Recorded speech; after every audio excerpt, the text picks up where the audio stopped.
Can we get started? Okay.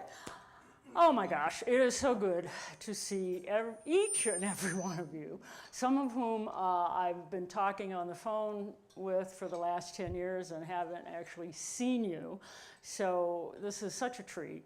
I know you're all very busy, and I appreciate you coming, as well as folks are also tuning in on their computers from out of state. So welcome to you folks as well. In my reading over the last probably 2 to 3 years, I have, and you know I read across many disciplines, whether it's IT or history or economics, whatever. I've continued to come across the term the super elite. And I'm sure just as you, I figured I knew the super elite were just the people who travel the world in their Lear jets and run around on their yachts. So and they're very wealthy. What more is there to know about them? It turns out a lot. The context in which these authors, and I hope you took some time to just check out a portion of the books I've read on this topic. A goodly portion of these authors, though, are referring to the global elite as a dangerous force in our world, something that it's critical, a group of people that it's critical for us to know who they are and what their agenda for us is, because they have, for the most part, shaped the world that we have today and will continue to shape it until we establish what these authors, for the most part, not every single one, refer to as a countervailing force to these people, all right? And the first step in doing that is knowing who they are, all right? Because this kind of information is not in the mainstream media. Number one, because they own the mainstream media, and they're not conspirators. They don't need to be conspirators. They're that powerful, all right? But they do function best out of limelights like this, all right? They prefer to be behind the scenes. So you are not going to be coming across this information in Time magazine or on, your favorite website. But at any rate, as I said, the first step in establishing this countervailing force is the knowledge of who they are. And that's my goal today, is to identify in a general sense who they are, and then to talk very specifically about who they are and how they have managed to become such a profound influence on our times. All right, so, and thank you to all of my audio-visual support people for making it easy for me to just get started. And if I press the right button, there we go. Okay. If I, or most of us, were to be asked who rules the world, the answer, most obvious answer, well, it's the leaders of countries, it's the leaders of large corporations, but probably it's the leaders of the most influential and powerful countries. And the only problem with that answer is that we'd be dead wrong, and that we have been dead wrong for quite some time. Those of you old enough to remember who, and he's still alive and kicking, Brzezinski is. He was the National Security Advisor under Jimmy Carter, but continued to be a force in international relations, continues to this day. This is a quote: the nation state as a fundamental, let me get this going. Okay. The nation state as a fundamental unit of man's organized life has ceased to be the principal creative force. International banks and multinational corporations are acting and planning in terms that are far in advance of the political concepts of the nation state. Okay, so the nation state is somewhat obsolete. Okay, dare I say the word, all right? The only problem with this, folks, he made this statement in 1972.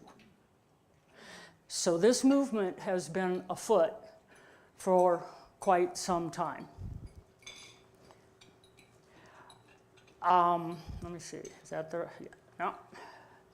So what's the very next slide? Okay, supportive of that is the fact that if we look at this chart, it's giving us the top 100 countries / corporations in terms of income. So in terms of countries, it's ranking the countries of the world by their revenue, which means their tax income. That's the only way countries make money, okay? As far as corporations, it's their sales, all right? But all of them can be referred to in the sense that they are an economy.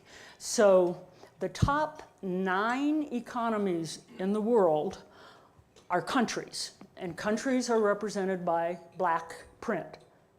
The 10th largest economy in the world is a store. It's Walmart, all right? And we're not going to go through all of this, so just glance across this chart and realize that the entities in black are the countries, and the entities in red are the private corporations. There are 119 countries in the world. So out of the top 100, the vast majority of the largest economies are corporations, simply by sheer amount of income. Does that make sense? Okay, so the nation state, that first map that I showed you where the countries were all in bright colors, those entities have faded into the background, and now what we have are brands, okay? International corporations that are ruling the world. And here is the crux of the problem, that the areas of influence of these corporations do not coincide neatly with national boundaries, okay? Amazon doesn't start in Los Angeles and finish in New York, all right? It's not that neat of a world anymore. So the countries, unfortunately, even though the corporations are expanding beyond borders, countries can't do that unless they invade other countries, and the only people doing that these days are the Russians, for the most part. So the problem we face is that we have a global economy, but not a global government. All right? The majority of economic activity occurs in unregulated areas. Into this unregulated void has stepped the global elite. And most economic decisions that affect us are made by people who are unelected and unaccountable to anyone. They are essentially power brokers. And there is no countervailing force in the world to stand up against them. Okay, now let me put that in kind of practical terms. Let's assume you are Amazon, or you're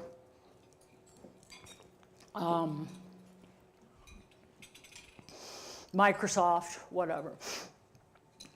The effect this has on our world is as if half of Amazon were following policies and procedures established by management.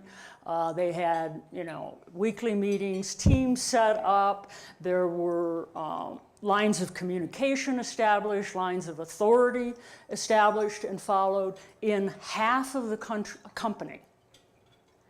The other half of the company is free to do whatever it wants, whenever it wants, however it wants. That's the state of our world today. That's what it means to have a global economy without global governance, all right?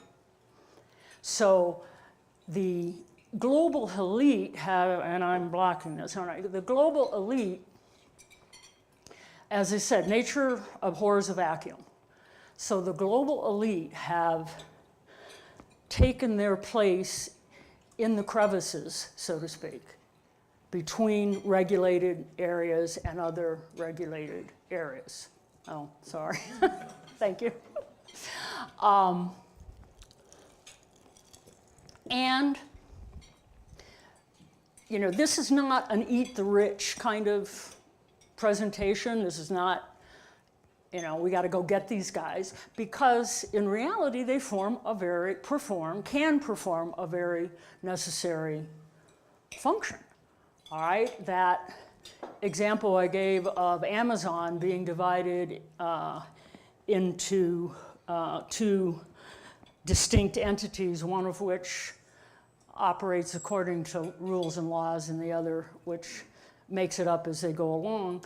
The power broker can perform a very vital function in terms of connecting those two halves.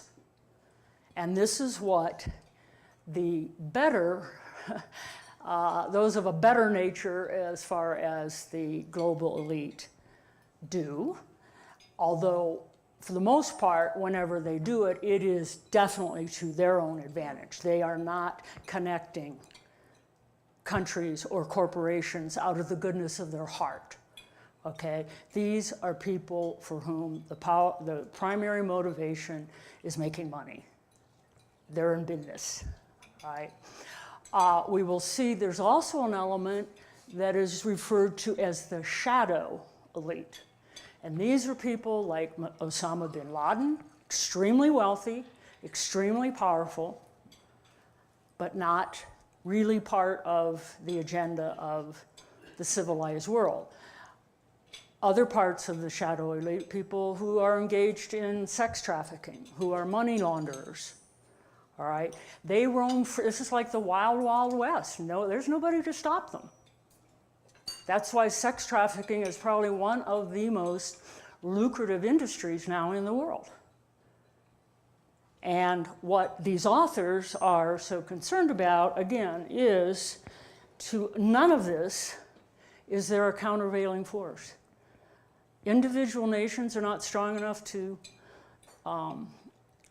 step up to stop them, and neither are corporations. And the corporations, for the most part, also benefit from there being broad areas of activity where there are no regulations, where they don't have to worry about whether they're polluting or not, where they don't need to worry about if they're creating safe working conditions for their workers and paying them a fair wage, whether discriminating against women. They would rather not have to deal with any of that.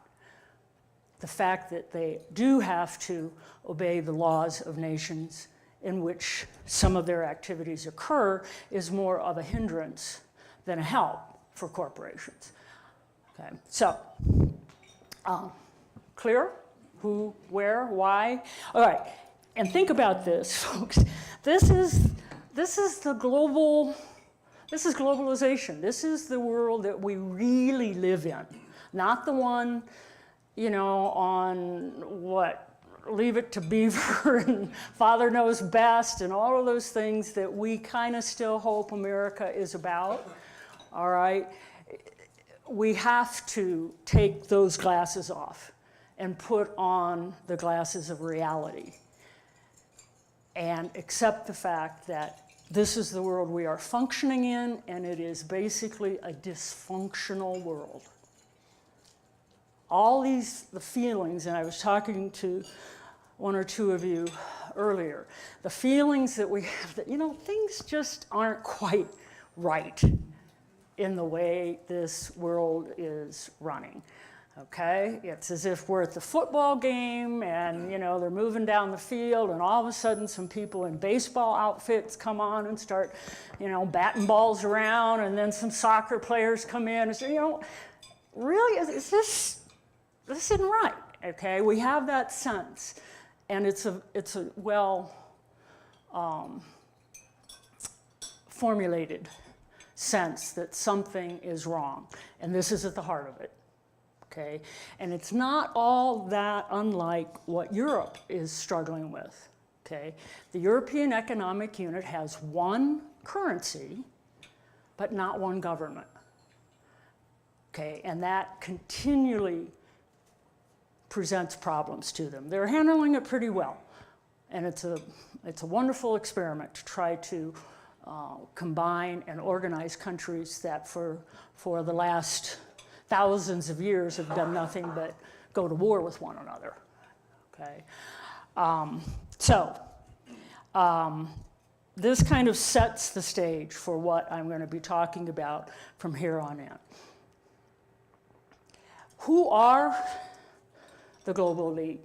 I'm going to talk generically, just give you some demographics of who they are, and then we'll talk about specific individuals. Okay, now ladies, I'm glad you're sitting down, okay, because I know you will be shocked by the fact that 96% of the people running the world are not women, all right? Okay, so we have our male counterparts to thank for the state of our world. And David Rothkopf, whose book I relied on heavily for this presentation. David is a professor of political science at Columbia. Says, it's amazing, 51% of the population of the globe are women. 51%. And we have basically no representation among the powerful. And we're surprised that there's the Me Too situation. Really? Okay. So here are the general characteristics. They're not only male, they're old men, okay?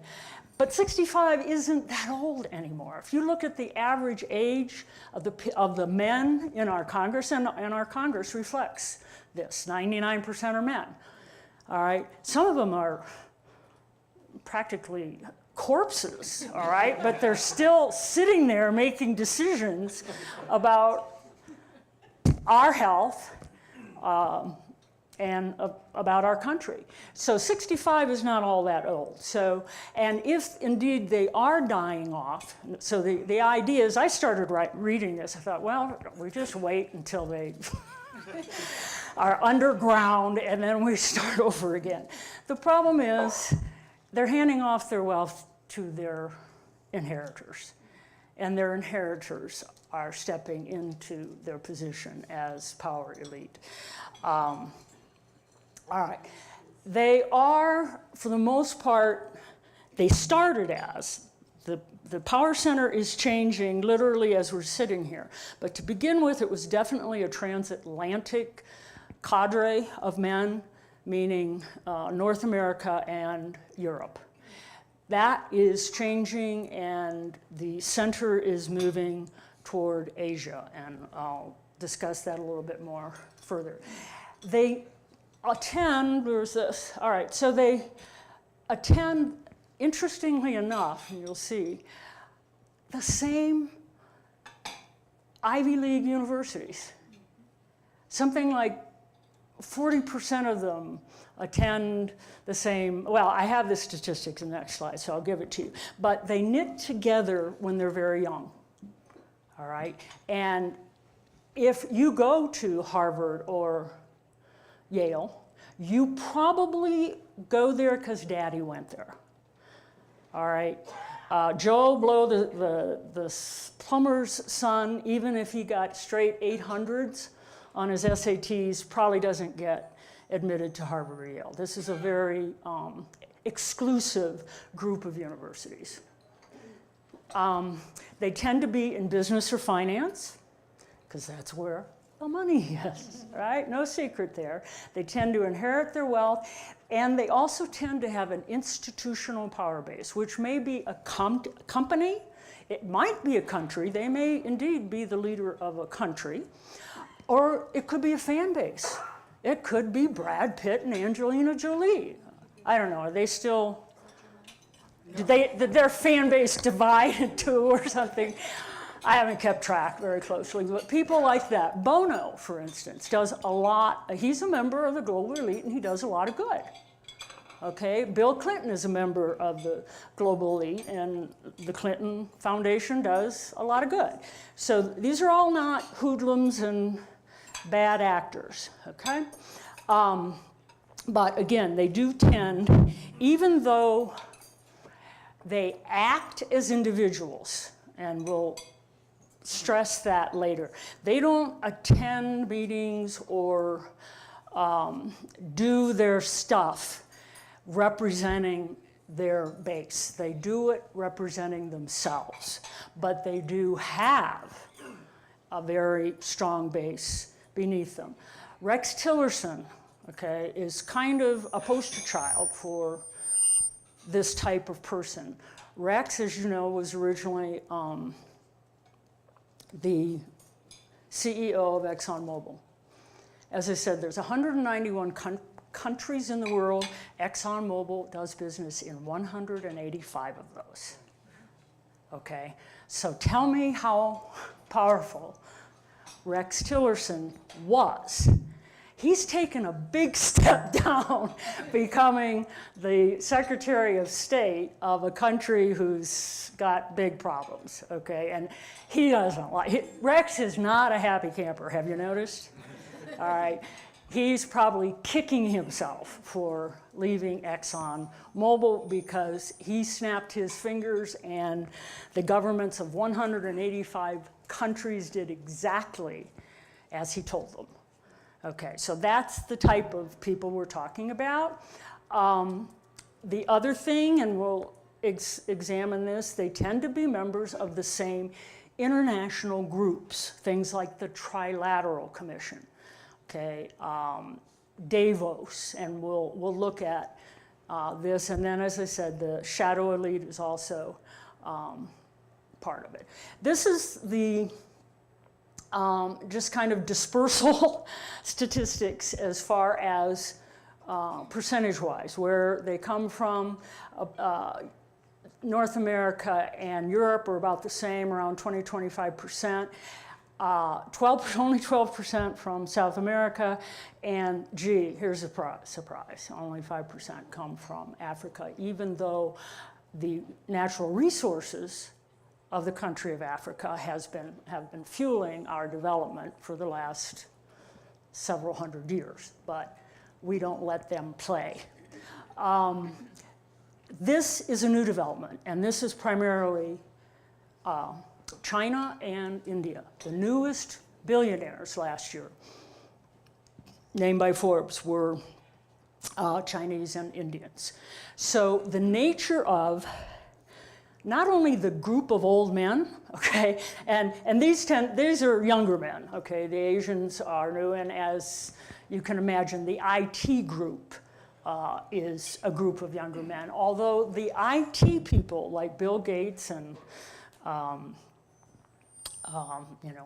was Steve Jobs and Mark Zuckerberg don't tend to be joiners, okay? Most of them have kind of an Asperger-y thing going on, right? Okay, so they don't join clubs. They don't play well together.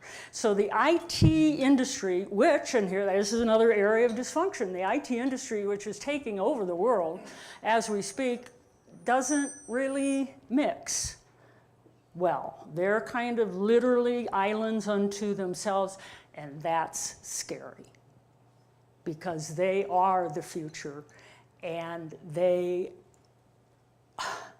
have captured the majority of the data available on which the rest of the world runs, okay?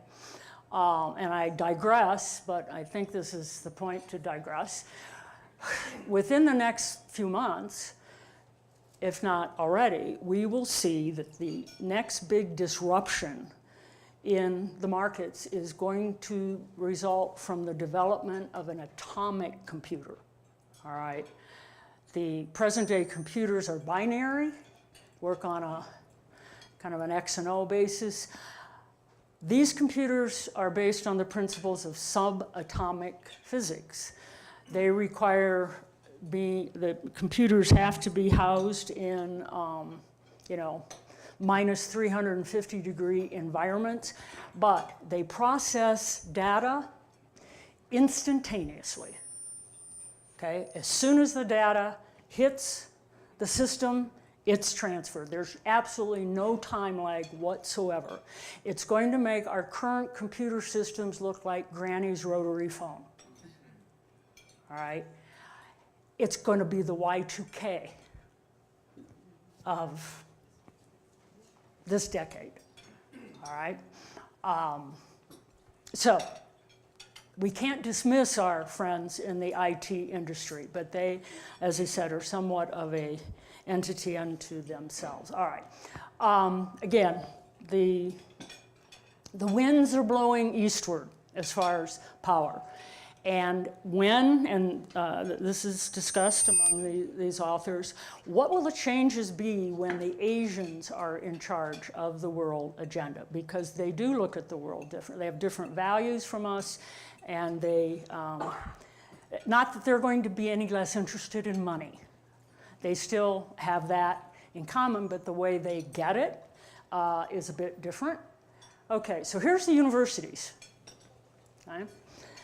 This is surprising, the top one, so here we go. 1/3 went to 20 universities, and 1/2 went to 40, okay? So these fellows met, in their fraternities, they met in class, and they continued their relationship into adulthood and into their businesses. The rest, as you can see, for the most part, are Ivy League, University of Mumbai, London School of Economics, Moscow State, and Zurich, Massachusetts Institute of Technology, etc. So it's not exclusively American Ivy League, but for the most part, it is. All right, this is, are you familiar with Oxfam? Is that ring? Okay, see heads nodding, all right. So this is a quote from a recent Oxfam research report that over half the world's billionaires either inherited their wealth or accumulated it through industries which are prone to corruption or cronyism, okay? So half the world's billionaires have not worked a day in their life, all right? That makes them almost instantaneously dysfunctional. And I've happened to have seen this firsthand in my family. One of my family members married into a trust family. Her husband drank himself to death by the age of 50. The entire 36 people who are living on the trust are, for the most part, dysfunctional people. All right, it's almost child abuse to set up children so that they never have to work. And what is under siege right now, and has been for quite some time, are inheritance taxes. And the current Congress just lowered the bar in terms of how much inheritance tax has to be paid. And the people who established those laws were very insightful. What they realized is that a democracy requires that every generation make its own way. That nobody gets to start with a head start. And you do that by sustaining high inheritance tax. Okay, now the concept seems to make, perfect sense. I worked my way up and God damn it, I'm gonna give my millions to my kids. Okay, well, if everybody that does that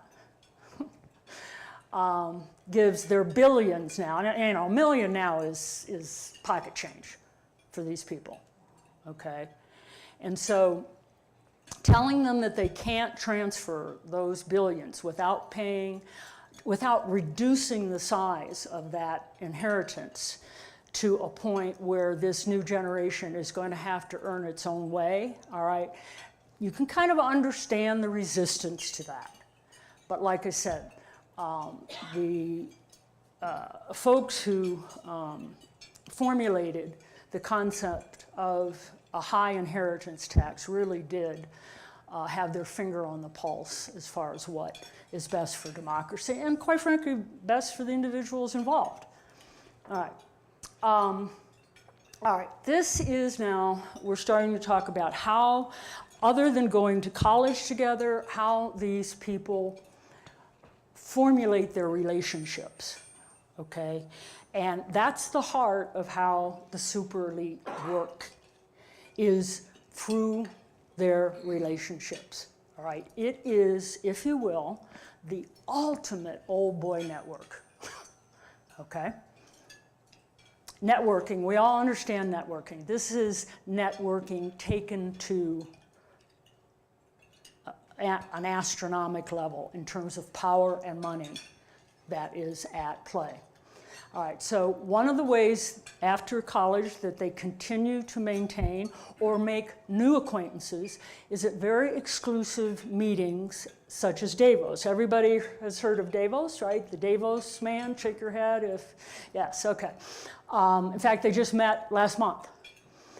You have to be invited. It's very exclusive, and it costs $25,000 to enter the door.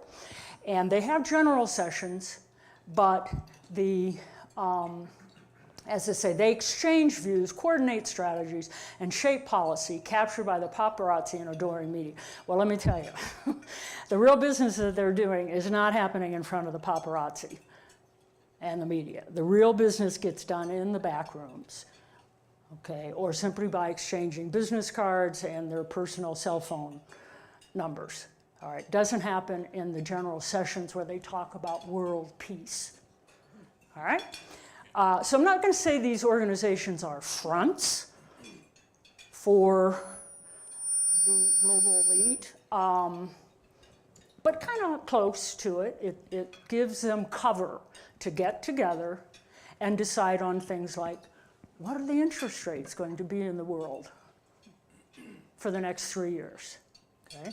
What war are we going to support and not support?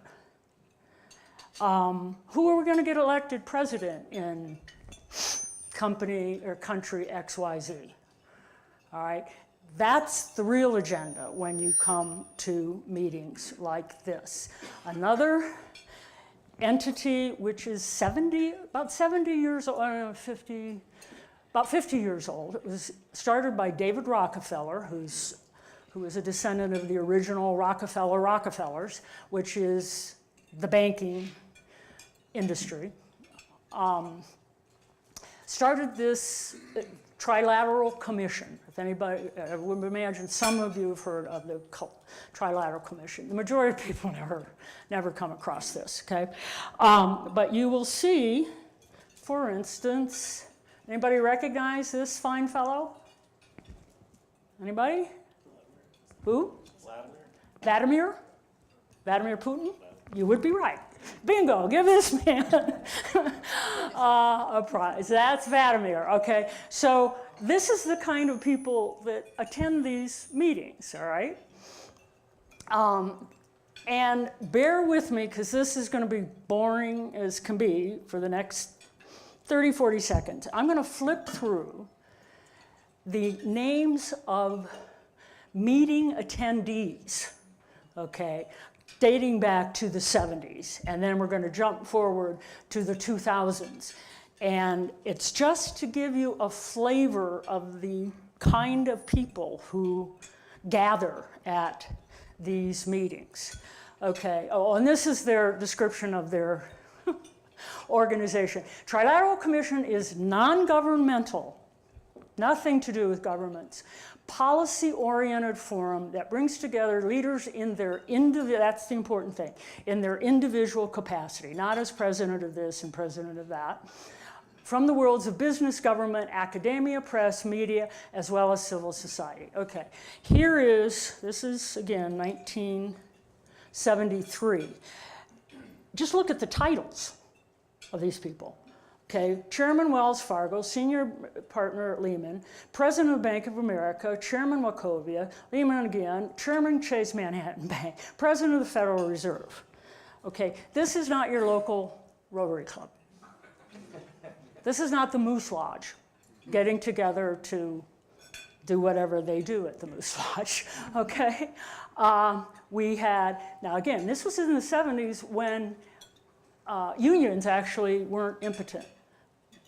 It's I.W. Abel, who was the president of the steelworkers at that point. And then we have a whole contingent from Senate and Congress. This gentleman actually attended the Trilateral Commission in 1973, Jimmy Carter, okay? And it's like, Jimmy Carter is too nice, okay, to be a member of this group, all right? He probably never attended again. He would not feel comfortable with these folks. Okay, here's the corporate sector. Look at the level of power at these meetings. Chairman Coca-Cola, Chairman Bendix, Chairman TI, Chairman Deere, Kaiser, Caterpillar, Hewlett Packard, Sears. Okay, and then some few people who actually went to school and are representing their universities. All right, now I'm jumping forward to 2005, and it's interesting, you can't get, obviously, I did get this on the internet, they don't publish their annual meeting lists regularly, okay? Like, I couldn't find anything within the last 4 or 5 years. But you can bet it's the same caliber of people who are attending. All right, Paul Wolfowitz, president of the World Bank. And if you know anything more about Mr. Wolfowitz, anybody know what position he held? Doug, what was he involved with? Not national security advisor. Close. No, actually that's right. For? U.S. government. Yes, but which president? Oh, George W. Bush. There you go, bingo. We have another prize winner. Okay, Mr. Wolfowitz is probably the single man who is most responsible for us being in Iraq. Okay, he was the advisor to George W. Bush, and he pushed that agenda that we needed to go in there and get that oil. All right, but here in 2005, he was just the lowly president of the World Bank. Paul Volcker, Alan Greenspan, and Jamie Dimon. All right, if you can envision a spider web, and in the center sits the great big mother spider with her tentacles on every single spindle. The face on that spider would be this gentleman's, okay? The president of J.P. Morgan Chase Manhattan Bank. And we'll talk more about that as time goes on. Okay, just again, Robert McNamara, this was in 2005, attending this meeting. John Thain, who was the head of Goldman Sachs at that time, and then Larry Summers. Larry Summers is probably in the backup position. He probably plays, I don't know, guard or something for Jamie Dimon. He's everywhere, causing problems for the rest of us. Here's the press, level of involvement of the press in these groups. President Dow Jones, AOL, Time Warner, and Newsweek.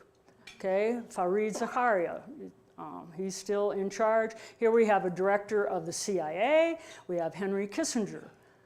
Here's more Senate and congressmen.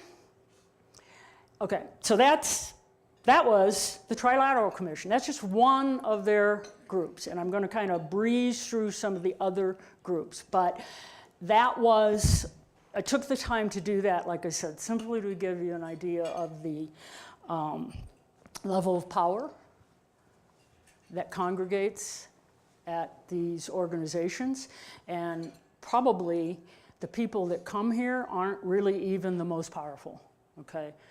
The people that are really calling the shots probably don't even bother, all right? They don't need to. They don't need to network. All right, this is another group. Anybody here heard, I had not heard of the Bilderberg group. Anybody hear of the Bilderberg? Have you really? Interesting, okay. I had to research it. This is an article from Time in 2016. It's saying a shadowy world government, political kingmakers, a capitalist cabal looking to impose its will on the globe. For decades, conspiracy theorists have tried to decode the secret Bilderberg group, an annual gathering of a bunch of old men, is what it comes down to at this point, okay? An annual gathering of some of the world's most powerful figures, but truth be told, the most powerful figures are a bunch of old white men. All right, so the Bilderbergs in 2017 met in this hotel in Virginia. And anybody recognize this fine fellow who attended the 2017 Bilderberg meeting? Who, Bill? That Newt Gingrich? No, not Newt Gingrich. This guy is actually, in some sense, running our country today as we sit here. Anybody? Jamie Dimon? No. H.R. McMaster, okay, who is of course, we got to check what time it is in terms of what position anyone holds in the Trump administration right now. But as of when we walked in here, he was the National Security Advisor. All right, and there he is at the meeting of the Bilderbergs, okay? This is a now I was able to get a recent meeting list of the Bilderberg group. Am I okay here, Todd? Because otherwise I'm blocking Vicky. Okay. President of Deutsche, so this was the June 2017 meeting. And again, I'm just going to rush through this. Treasurer of Deutsche Bank, Goldman Sachs chairman, Deputy Assistant Secretary of Defense, former deputy of the director of the CIA, a senator, ambassador to the United Nations, Hoover Institute, and look who's here. Let's see, back here. Senator Lindsey Graham. Okay, probably one of the most powerful senators in our Congress. Here, another deputy national security advisor, former chief of defense, Deutsche Bank again, Henry Kissinger. Let's go back here.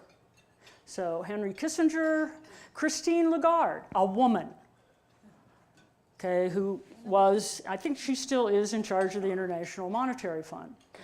They tried to move her out by charging her with some outrageous bit of impropriety. I don't think it stuck. So this is a kind of a graphic of, and again, I just talked about these three organizations.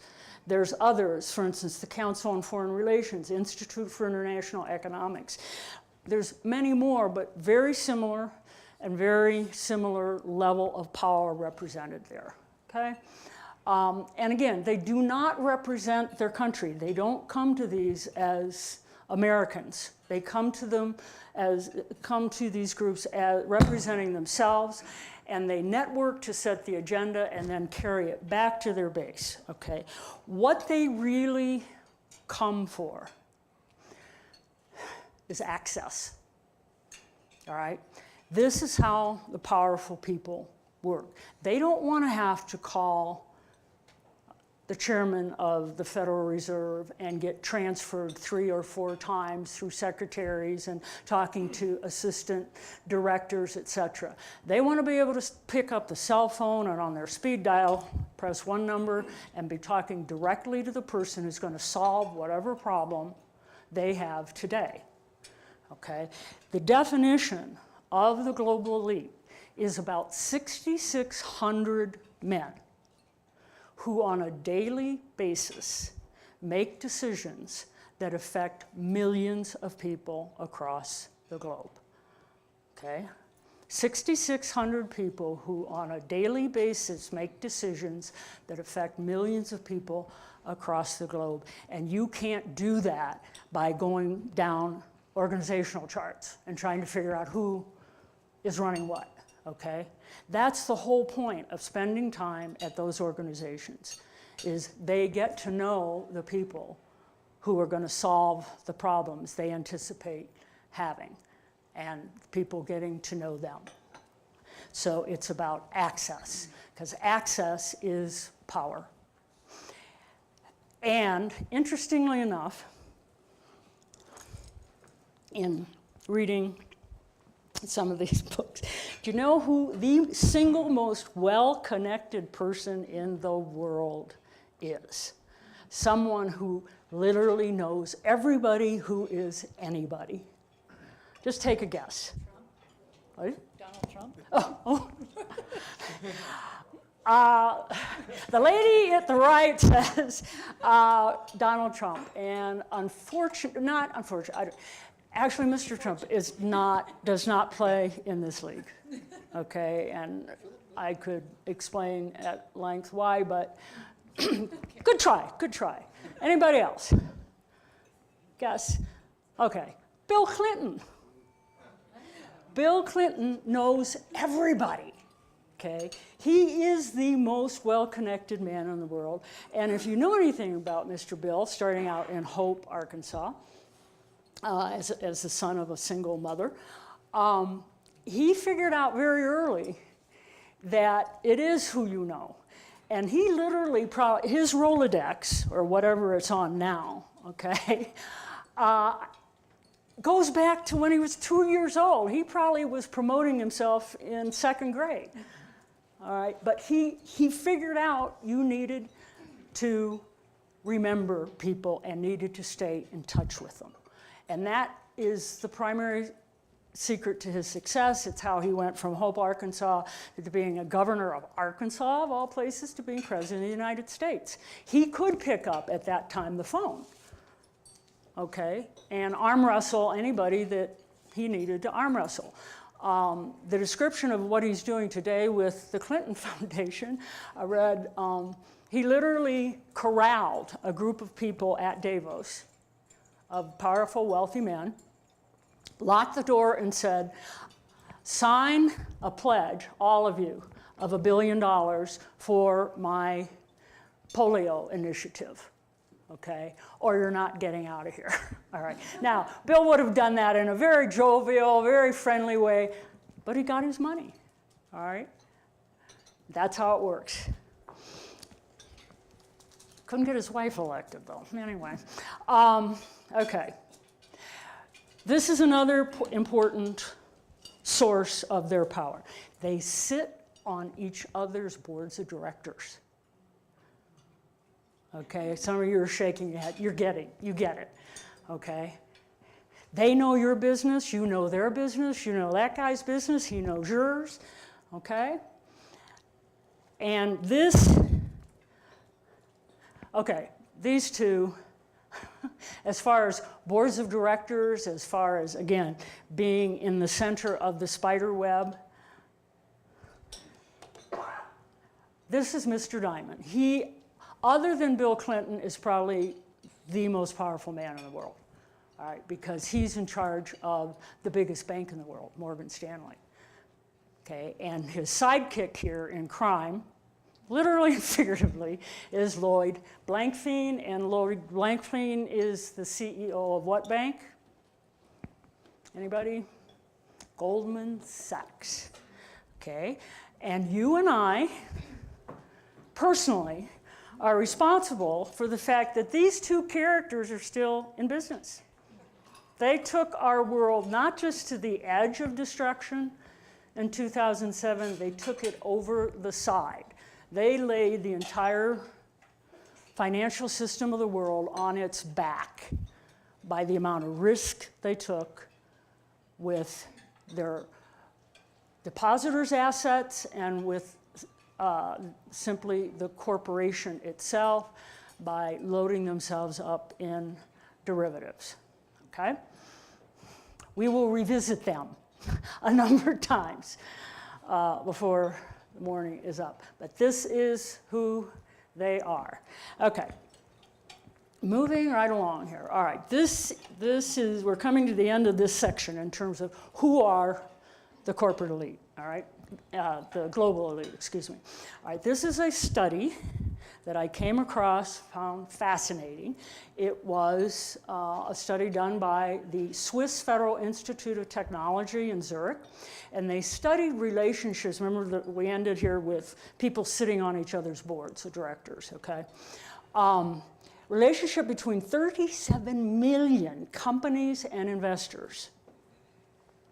And what they concluded was, out of that focus group of 37 million companies, really, the power lay in only 147 mega corporations around the world. And inside the 147, they control 40% of this group and 40% of the world economy, okay? Having said that, inside that group, the top 20 in this group are Morgan Stanley, Barclays, and Goldman Sachs. These two characters, okay? So it's the bankers who are running the world, and out of the universe of bankers, it's these two. It's Morgan Stanley and it's Salomon Brothers, okay?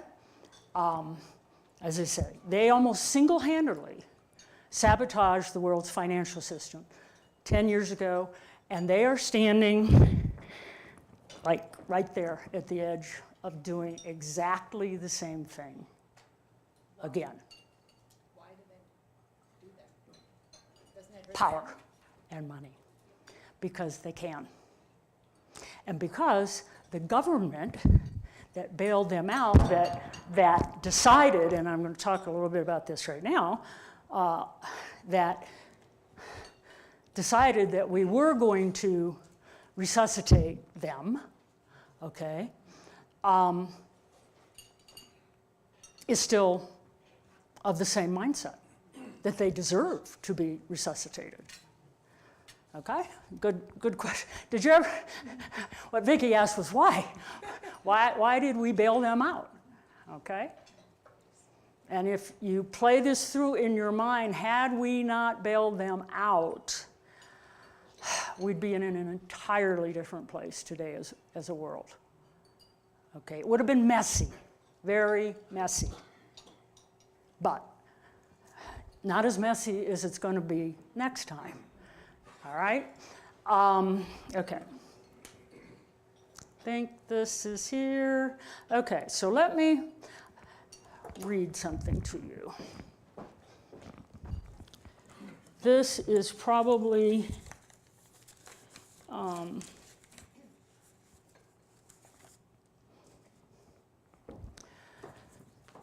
the best description of, I've been trying to come up with metaphors in terms of how they work, whether it's the spider web, whether it's the Oilbowl network or whatever.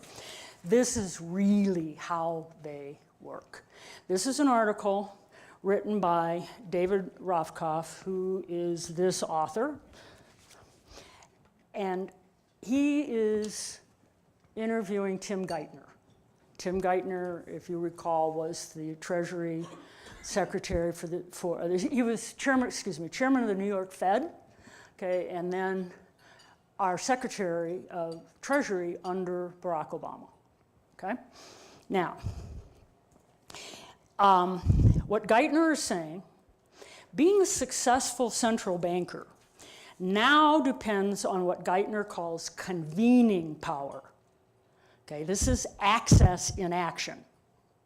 Okay, this is the network in action. Convening power that is separate from the formal authority of our institution, the central bank, and which can be a very powerful tool. Speaking to Geithner while I was doing the research for this book, he sketched in fascinating detail how the world's power elite rallies when the markets quake. recalling an earlier crisis in global securities, and I'm pretty sure it was the collapse of this hedge fund that was managed supposedly by the masters of the universe, global financial management, that crashed in the late 90s and set the markets askew. I'm pretty sure that's what he's talking about. Recalling an earlier crisis in global securities markets that he helped manage, Geithner said the Fed brought together the leaders of the world's 14 major financial firms. Okay? Now it's interesting that this book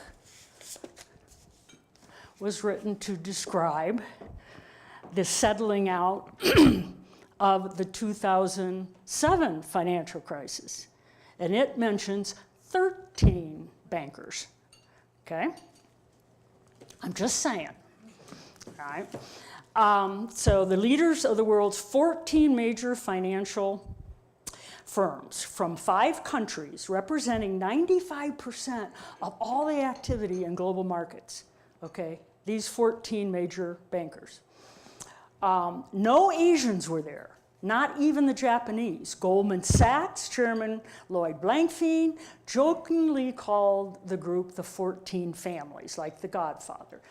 And we said to them, we being Tim Geithner, you guys have got to fix this.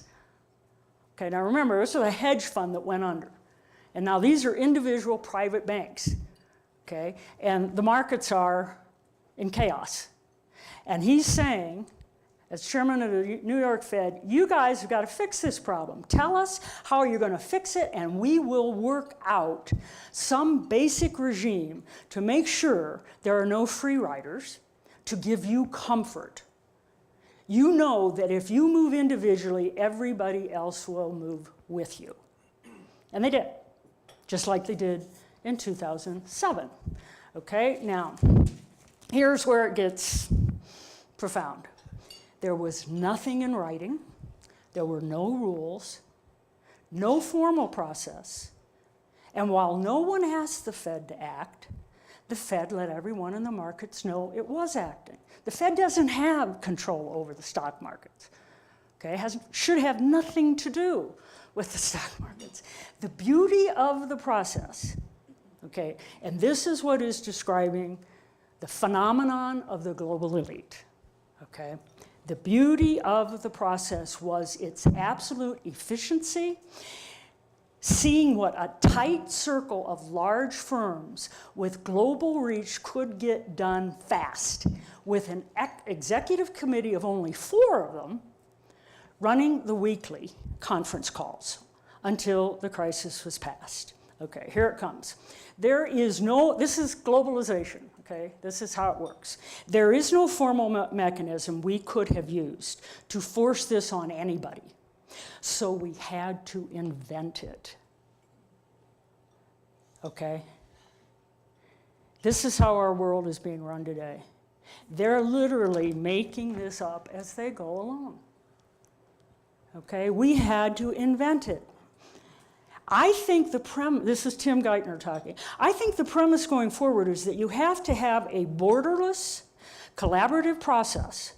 It does not mean it has to be universal. Every jurisdiction or every institution, says Geithner, you just need a critical mass of the right players. It is a very concentrated world, okay? So we elect presidents and senators and kings and queens and whatever we think we're doing to control what goes on in the world. And it's literally small groups of these incredibly powerful people who are making up our world as they go along. Remember, what we saw there is the majority of the world now is not ruled by jurisdictions. It's transnational corporations that exceed the boundaries of countries that have rules. So the majority of activity, economic, whatever, takes place without anybody being in charge. And these people step in and take charge, okay? And what they are, as we will see, what makes them more and more efficient is when they can winnow down the real core of power to just a small group of people, okay? Because it's more efficient. You don't have to check with the electorate or with the Congress or with the president or with your mother-in-law, okay? You just make the decision among the 4 or 5 of you that this is the way the world's going to run, okay? Either we're going to let the financial markets collapse or we're going to bring them back up and we'll let them collapse again.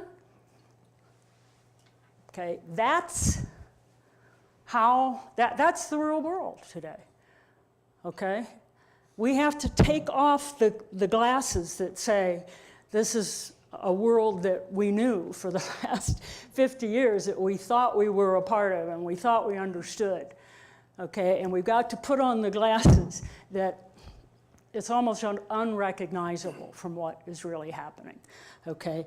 And this book then that describes how they brought about the toxic asset relief program that you and I bought all the subprime mortgages, remember that?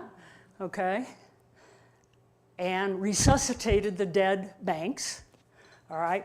Almost an identical description of how it worked. Okay, they got together, only it was Hank Paulson. Remember, Hank Paulson was Secretary of the Treasury in 2007 under George Bush, rather than Tim Geithner. But it was the same process. Come together, what are you going to do? What are you willing to do? Okay, you're going to buy Lehman, you're going to buy Merrill, you're going to buy Bear Stearns, you're going to merge those together, and you're going to call yourselves Bank XYZ, Wachovia, you're out of business. They literally sliced and diced the financial world to keep it going for themselves. Now, we kind of came along for the ride, but we paid for it. As taxpayers, we bought all the bad stuff to enable them to do it. And here's what these authors are saying, is we're within inches of exactly the same thing happening again. Because what happened in 2007 is like, who was it? There's some comedian who was always going to have the big one. Remember the big one? Sanford and Sons or something, I don't know. We had the big one. It was called the financial crisis of 2007, and we died. Okay? We gave ourselves a heart transplant, resuscitated the thing. But the understanding was you weren't going to do this anymore, okay? The reason you had the big one was because you were 300 pounds overweight, you didn't exercise, you didn't have a good diet, and guess what? 10 years later, and I'm going to give you the actual numbers of what we've managed to do over the 10 years as far as reforming these guys, okay? The understanding is if we bail you out, if we do this, because Hank Paulson, that whole administration, they were sticking their neck out. It had never been done before in the history of the world. Governments do not resuscitate private business. They let private businesses fail, okay? That is what is called capitalism, okay? Governments don't nationalize private industry. We did that. So these guys next were sticking way out there, and they got the promises from the big boys that, oh, we aren't going to do that anymore. Okay, so here we are 10 years later. We've added another 200 pounds, all right? We've not moved off the couch for 10 years. We're eating Cheetos 24 hours a day. Why would we, and I mean, think about this. Think if this was Uncle Charlie. Uncle Charlie had the big one 10 years ago. And you go to visit him, you're like, Charlie, you're going to die. Okay, this is not anything that can have a happy ending here. All right, because nothing has changed. Okay, and that's what we're dealing with. This process happening again. All right. So again, this concept of convergence, trying to narrow and narrow and narrow the groups who are really calling the shots, because that's the most efficient way to get things done quickly. And you don't account to anybody. Nobody's going to come back later and say, you didn't do that right, because nobody elected them, nobody appointed them. As he said, there's no rules. Nothing was written down. The entire financial system was resuscitated, and it was not a word put on paper. Okay. Here is, if I can get this to work. Huh. Craig? Where is Craig? Here it comes. What do you need? I need to be able to go forward. It's not, oh, wait a minute. You know what? Oh, it is working, okay. You actually have to point at that sucker. Oh, okay, thank you, okay. This is my small group of power, you see. I call one person and it works, all right. Okay, here is the big con, all right, well, let me just go through this, okay. This is how the elite, this is how they got started. And Lori, forgive me, because you hate when I go into ancient history, but it does actually. Lori's like, yes, I'll come, but please don't give me a bunch of history. But unfortunately, none of this stuff just came about by spontaneous combustion. All right, and if we're really going to understand these people in order to construct a countervailing force, we do have to understand how they pulled this off, okay? And this is an article out of The Guardian, which is like the New York Times, but it's in London. An article that this fellow wrote in 2007, George Monbiot, and I actually have George's book somewhere in there. He is a very effective reporter. And what he's saying, he's talking about the UK right now. He's saying, our consumer debt exceeds our total gross national product.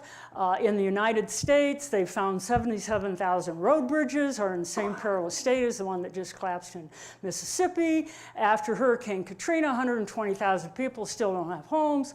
A runaway climate change approach as governments refuse to take necessary action, booming inequality, and now we have this financial crisis. And he's saying these problems appear unrelated.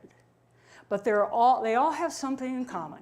They arise in a large part from a meeting that took place 71 years ago in a Swiss spa resort.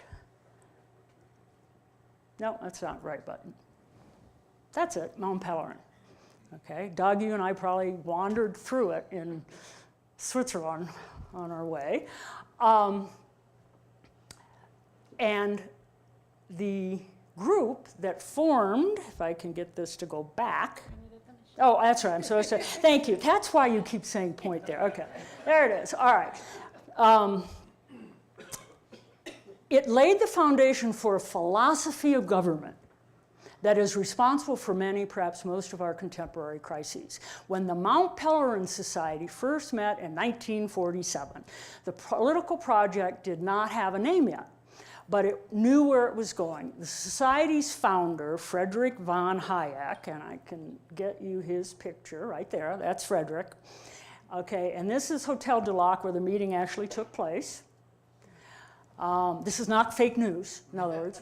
Okay, these things really happen. Remarked that the battle for the ideas would take at least a generation. Okay, and it's the generation of the baby boomers. Okay, baby boomers were born starting in 1947, and we're, now kind of at the end of their run, but they've passed all this on. But he knew that the intellectual army would attract powerful backers. Its philosophy, which later became known as neoliberalism, accorded with the interests of the ultra-rich. And so the ultra-rich would pay for it. Okay, actually, a professor at the University of Notre Dame, where I went to school, has written a book about this thick, about nothing other than the Mount Pelerin Society. Okay, because it's still very active. Now, here is their dogma. This is their ideology, and I've talked about it before. So I'm not going to go into a lot of detail. We've talked about it at the last seminar.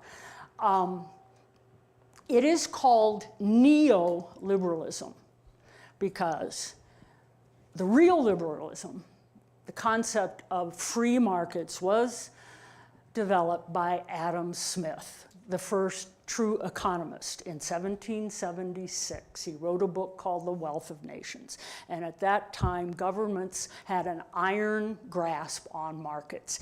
And his new idea at that point was take the iron fist off, let markets flow, let supply and demand distribute goods.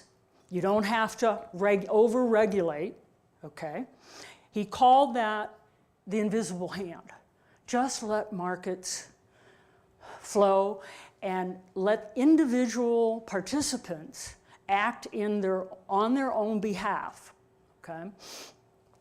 The term was act in their own interest, their own best interest. And the markets will be robust. Okay. Almost immediately, that book was misinterpreted. And it's certainly misinterpreted by these people, and probably intentionally. What he meant by letting market participants act in their own best interest, and he even mocked the people who had criticized his book for misinterpreting it like this. He said, of course I meant that in your own best interest, you would take care of your community and the commons, all right? Why would it be in your own best interest to make a lot of money and destroy the community in which you live, all right? So these folks have co-opted, it's called neoliberalism.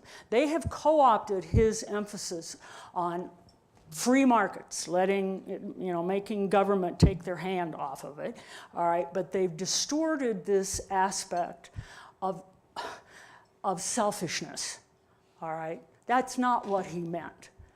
He meant, yeah, take care of yourself, but part of taking care of yourself is not polluting the heck out of the planet and driving people into poverty and, et cetera, et cetera.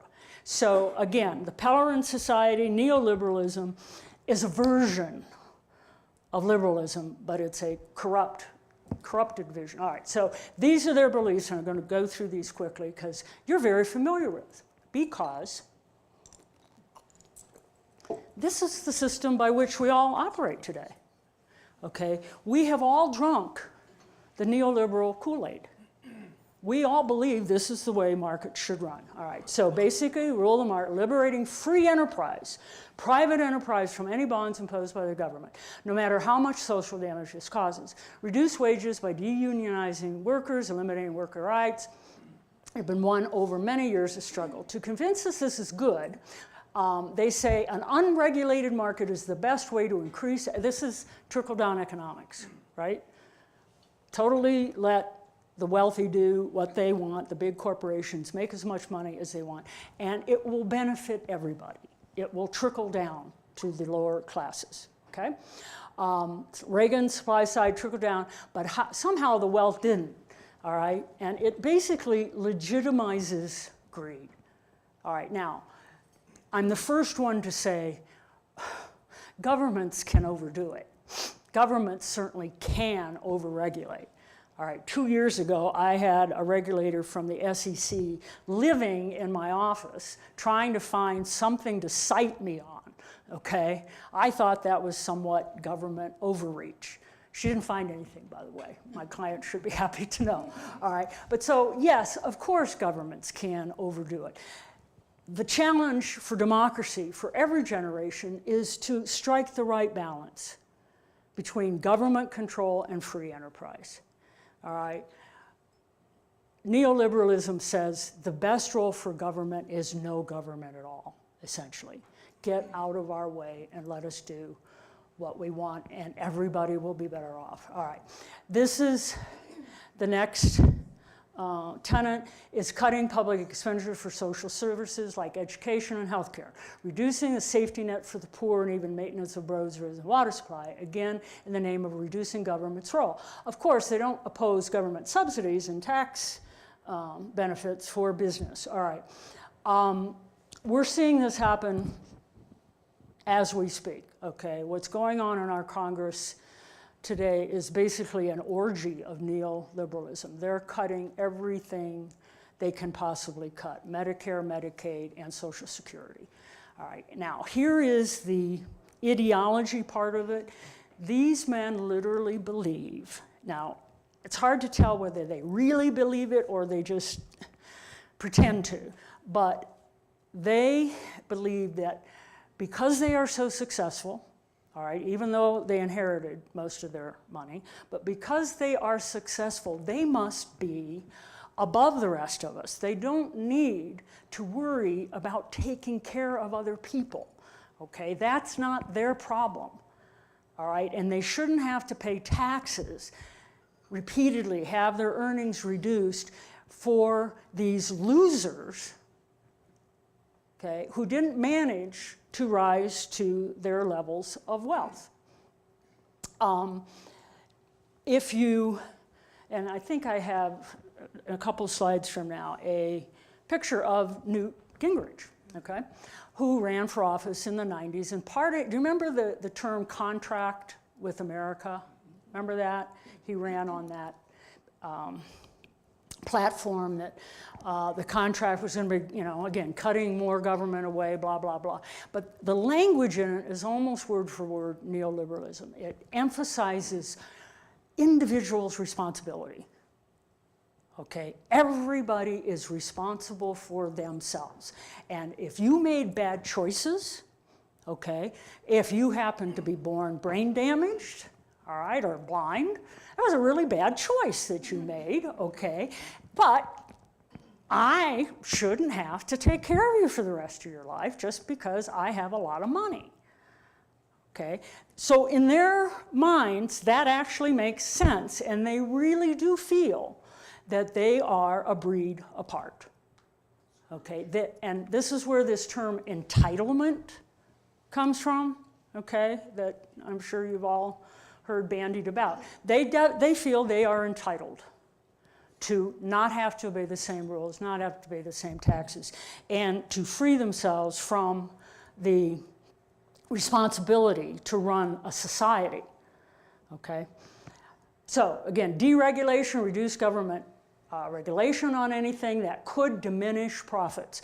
All of the environmental regulations that are now being rolled back are being rolled back for the reason that, well, they diminish profits, okay? If we have to put filters on our smokestacks or not dump refuse, radioactive refuse directly into the waterway, that's going to cost us extra money, okay? And we are entitled to not, the Koch brothers, the business model for the Koch brothers, whom you all know, all right, is they refuse to obey any environmental regulations across all of their industry, okay? Because it eats into their profits and they're entitled to that.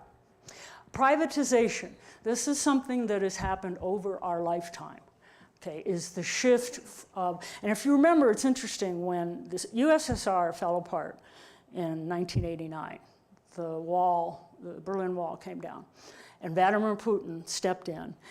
The first thing he did was privatize state industries, state assets.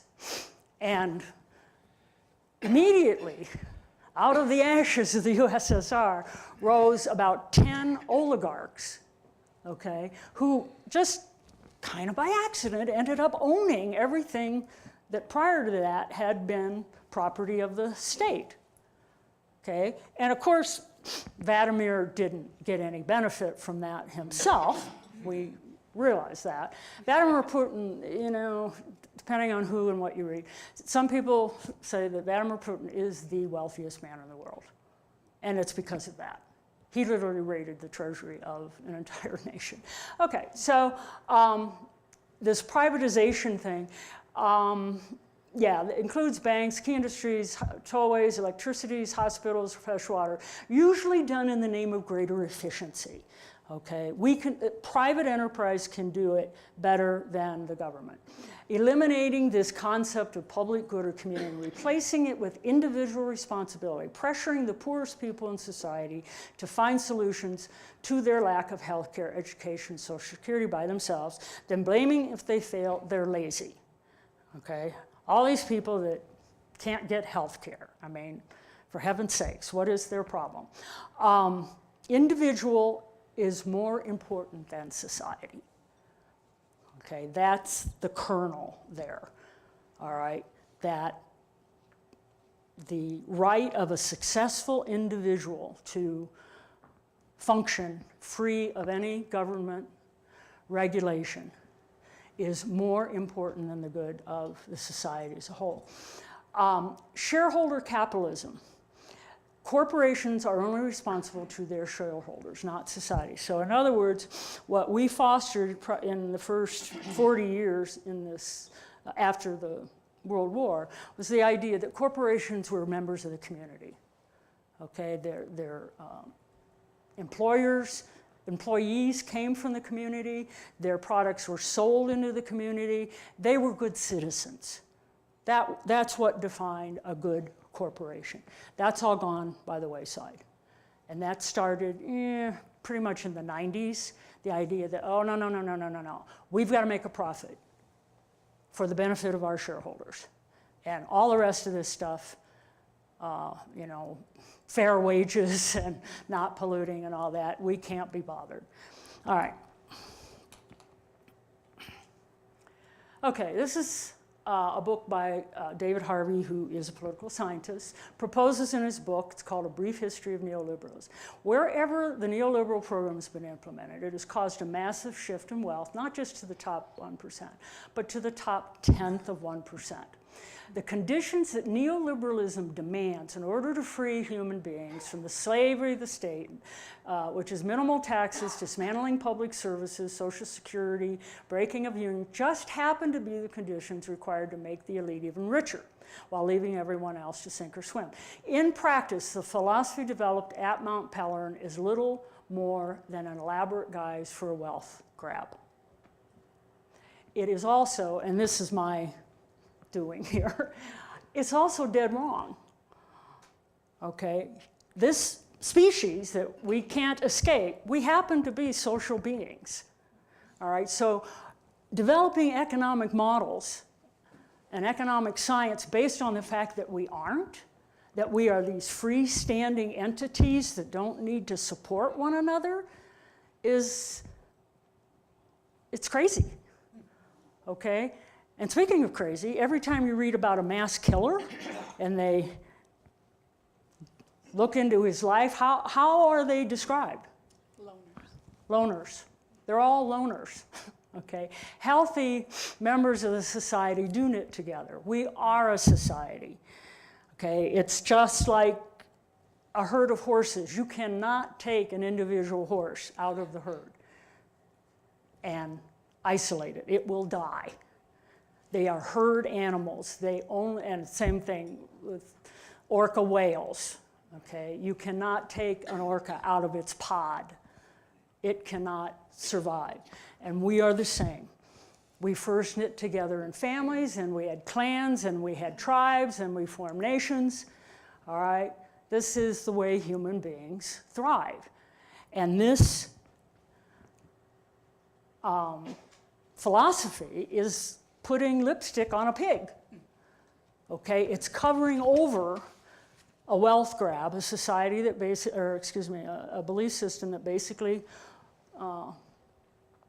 only benefits a very few people. All right, but somehow putting the lipstick on so that it looks, well, I guess that makes sense. Allowing billionaires to just keep making billions of money and not having to pay taxes. You know, there's some, if I were a billionaire, yeah, probably I wouldn't want to pay taxes. All right? It can't last. It's not sustainable. Okay, it's worked very well for this group of people for the last 70 years. But look at where it has ended society as a whole. Okay, this guy we talked about, Margaret was Margaret made the famous statement when Ronald visited and they had a joint press conference that there is no such, quote, there is no such thing as society. We are only a collection of individuals. That's what Margaret believed. And so did Mr. Reagan. Okay, now these two, all right, there you have it. The poster boys for neoliberalism today, and like I said, they're literally having an orgy of neoliberalism. They are cutting every aspect of the social safety net that we have established through FDR, okay, which was Social Security, and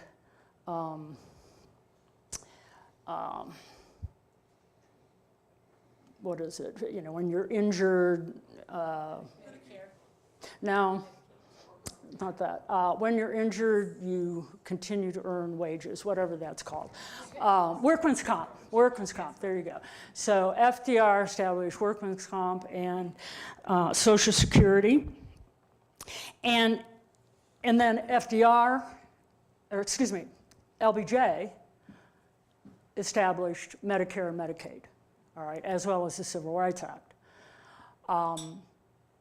And the interesting, what's really not right about this, those programs were based on Keynesian economics, and I've talked about this in prior seminars, so just make this quick. Keynes lived during the Great Depression, and what he saw was this was a time when government could be of help. It should start work programs, okay, which is what FDR ended up doing for people who are out of work. And it wasn't just to be nice. What he realized is if you construct this social safety net under a society, it means that when people do lose their job or do become injured, they don't fall all the way to the bottom. They don't fall out of the system, okay? They are supported by the economy until they can get back on their feet, and then they become contributing members again, paying taxes like everybody else, okay? You tear that social safety net away, and then you have very productive people falling straight to the bottom when they've had bad luck, and they can't crawl back up on their own. All right, so all of these social welfare systems aren't just to be nice, okay? It's society taking care of its own, and it was just as if they were members of your family. If you were all living in, let's say, an extended family like they used to in the 1930s and 40s, and you were all farming the land or doing something productive, and one of you got injured, you wouldn't, put him out in the barn until he got better. All right, you take care of him until he could become productive again. That's social welfare writ large. That's all it is. It's not some insidious plot to take money away from the wealthy. All right, so what we're doing today, what these two characters are involved in, is taking health insurance from children, taking retirement benefits from retired people, and this mania that the major problem in this country today is these immigrants from Mexico. That's our biggest problem. Not really, okay? And depending on what phase of history you want to focus on, you know that in truth, a third of this country was Mexico. We're the immigrants. Okay, about 150 years ago, half of Colorado, New Mexico, Utah, California, and Texas was Mexico. But we don't talk about that, okay? So that's where they are focused. And again, this is part of the neoliberal agenda, is to achieve misdirection, to have us focus on something that is not what they're doing. Okay, to have us continually wrapped up in these social issues that have nothing to do with the fact that they are destroying the economy that supports it all. And they've been successful. All right. Okay, I'm going to flip through this. Okay, so they have this ideology. How did they promulgate it? Well, they funded think tanks, hundreds of think tanks around the world. Okay, I just listed a few. Universities, university business departments, they taught neoliberalism as if it were science, okay? So that, well, that's fine. Okay, many, many foundations, okay? This is just one think tank that I think is particularly poignant. This is something called Americans for Prosperity and is funded by the Koch brothers, all right? And they have something they call the No Climate Tax Pledge. And if you sign that, they will fund your political campaign, all right? If you promise to never vote on any legislation that regulates pollution from fossil fuel industries, they will fund your campaign. And currently, 411 current office holders nationwide have signed this pledge. Signatories include the entire Republican leadership in the House of Representatives. All right? A third of the members of the House as a whole, and a quarter of the United States senators. Okay, so that's how these think tanks work. All right, is they are backed by money, okay? And in the think tanks, they develop strategies for marketing neoliberalism is what it comes down to, and you see it on your television in the form of campaign ads. You read it in newspapers and in magazines as justification for taking over. For instance, I don't know if I've got this on here. Probably don't. Let's not go there. Okay, this is another important tool of the neoliberals. It's something, the author Naomi Klein, who's written she's a reporter, she's researched a lot of this. It's a strategy by which you either create a disaster or you take advantage of a disaster when the public services are stretched to infinity, all right? You step in and say, you know what? We have a private corporation that we're going to take care of this, okay? A good example was Puerto Rico. The entire island was out of electricity. And who did we send down there to begin with? A private company who just happened to be in the same town as Ryan Zinke, who heads the Department of Interior, and it amounted to 2 people. Okay, do everybody know what I'm talking about? Okay, and they didn't know what they were doing, but that's how they do it. We now, she's talking here about the Bush administration and the whole war in Iraq. Okay. The war took models to this model of disaster capitalism to new levels. Iraq represented ultimate expression of the project.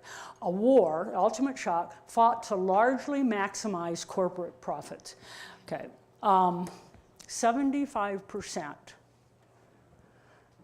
of the military in Iraq are private contractors. 75%. You and I are paying public entities to fight that war. And how long has that war been going on? Almost 20 years. 16 years. The World War II only lasted 4 years, and we conquered the Japanese Empire and the Nazis, okay? But in 16 years, we can't manage to control a group of terrorists, okay? We have no idea how much money that whole war has cost, okay? Because it is off the balance sheet. That's the title that they give it. The estimates you see are at least $1 trillion a year. You and I are paying for it, okay? And we are tolerating it. But this is a very, as she says, it's a very effective strategy. Defines it a full-fledged new economy and homeland security, privatized war, and disaster reconstruction. The fact that we are allowing climate change to destroy so many communities, okay, is a ticket to private enterprise to move in and constantly have to rebuild those communities that are devastated by floods and wars and fires, okay? So climate change is really on the side of the neoliberals. They can make a lot of money off of climate change and permanent war, all right? Nobody, are we debating the war in Iraq at all in Congress? No, we're too busy taking health insurance away from children and deporting those nasty Mexicans. Okay, so Katrina, real quickly. Katrina devastated New Orleans. They used it as an opportunity to essentially take over the public school system and make the public school system that was run primarily by black people, which is the majority of the inhabitants of that portion of New Orleans, and the teachers are all white at this point. But that's just an example of, okay, I'm not going to go into that. This is something that Robert Reich, who's a former Secretary of Labor, is very concerned about, is that the very guts of capitalism and democracy require, excuse me, require that the legal system be a level playing field. And what he points out in great detail in his book is area after area where the wealthy have pretty much put their finger on the scales. And whenever the poor come up against the wealthy, they don't have a chance, okay? He feels that's one of the greatest threats to our democracy today. By changing the institutional rules to favor themselves, for example, by closing off competition in markets they already dominate, tilting the playing field ever more steeply in their favor. Okay, this is an article by Joseph Stiglitz, who's a Nobel Prize-winning economist. He's pointing out the huge problem we have with monopolies, okay? Also to benefit the wealthy. It's unfair competition when you monopolize any industry, and the government is supposed to regulate that. But we have removed all those regulations so that this has happened, okay? If you look, this is 1995. This is 2009. Okay, in 1995, we had, 50 to 60 individual banks in our country. And throughout these years, they were consolidated and consolidated and consolidated to today, we have 4 banks. Okay, and here's the poster child for the way the banks are run. Wells Fargo, those fine people who opened up millions and millions of fake accounts for their customers. You all know what I'm talking about, right? Yeah, okay. So Wells Fargo, Bank of America, and guess who? Jamie Dimon, okay, Morgan Chase, and Citigroup. Lloyd Blankfein isn't in here, Salomon Brothers, because he is, not Salomon Brothers. Thank you, Goldman Sachs. They are they're not a commercial bank, they're mainly an investment bank, or they'd be on here. Okay, so this is a picture of monopoly laws not being enforced. This is a picture of not giving the American public any choice at all in terms of where they go to borrow money or to conduct their financial affairs. And we will see later on that these are the people that benefit from debt. the enormous amount of debt that the world has taken on in the last 10 years benefits these people because we pay interest to them. They hold all the debt, okay? The money is, and this is, I'm going to get into this very quickly, the money is printed by the Federal Reserves, given to the banks to loan out into the society. We buy the products, and they hold the debt over our heads. Okay, but it used to be a much larger universe, and now, as I said, think this whole super elite movement is about convergence. It's about getting a smaller and smaller group in charge so that they can control things extremely efficiently. All right. You're being so patient. Okay, I will stop talking any minute now. All right. I hope you're learning. You're feeling that you're learning things. Okay, so this I will go through very quickly. The end result of neoliberalism, okay, upon our economy is to have turned it into the same thing that Vladimir Putin pulled off in Russia. Okay, this is what happened. This is the income, top 1% income share in Russia from 1905 to 2015. Okay, 1905, the Tsar was in charge. They kicked him out. This is the beginning of the Communist Revolution, which ended right about 1985. And gee, look at this. Just magically, all right, the money all floated to the upper 1% who are the oligarchs. All right? Now, we're not an oligarchy. Our picture won't look like that. Will it? Okay, sorry. The green line is us. We're right where the oligarchs are, okay? The top 1%, okay, holds 20% of the income every year, which is identical to the oligarchy in Russia. This has a different way. This is, again, much of this started when Reagan took office in the 1980s, all right? The 1980s, and we're looking at income gains at the top that dwarf those of low and middle income. So this is percent change in real after-tax income since 1979. Started where we were all about even, all right? And through the 80s, 90s, 2000, the upper 1% was as much as 300%. Took as much as 300% more of the income.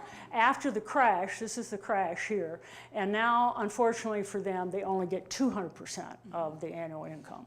All right, but here's the rest of us, the middle and lower classes. We get 67, 40%. Okay, particularly to this gentleman, Thomas Piketty, who is probably considered the best economist in the world. He wrote this book in 2014, and he is scared to death of a chart like this. He and his group of economists went back over the last now let's talk about boring, over the last 300 years and analyzed what happens to societies when they reach untenable levels of inequality, okay? We're there. And he says the result is, quote unquote, catastrophe. This is not sustainable. And it's not, and you think, okay, so why? What's going on if we have really, really rich people? Okay, it's because of that finger on the scale, okay? It's because when you get some people for whom the laws don't apply and everything can be the level playing field is completely tipped in their favor, democracy is destroyed, okay? Democracy requires a level of income that just pretty much looks like this, okay? Not divergence of that to that effect. Okay.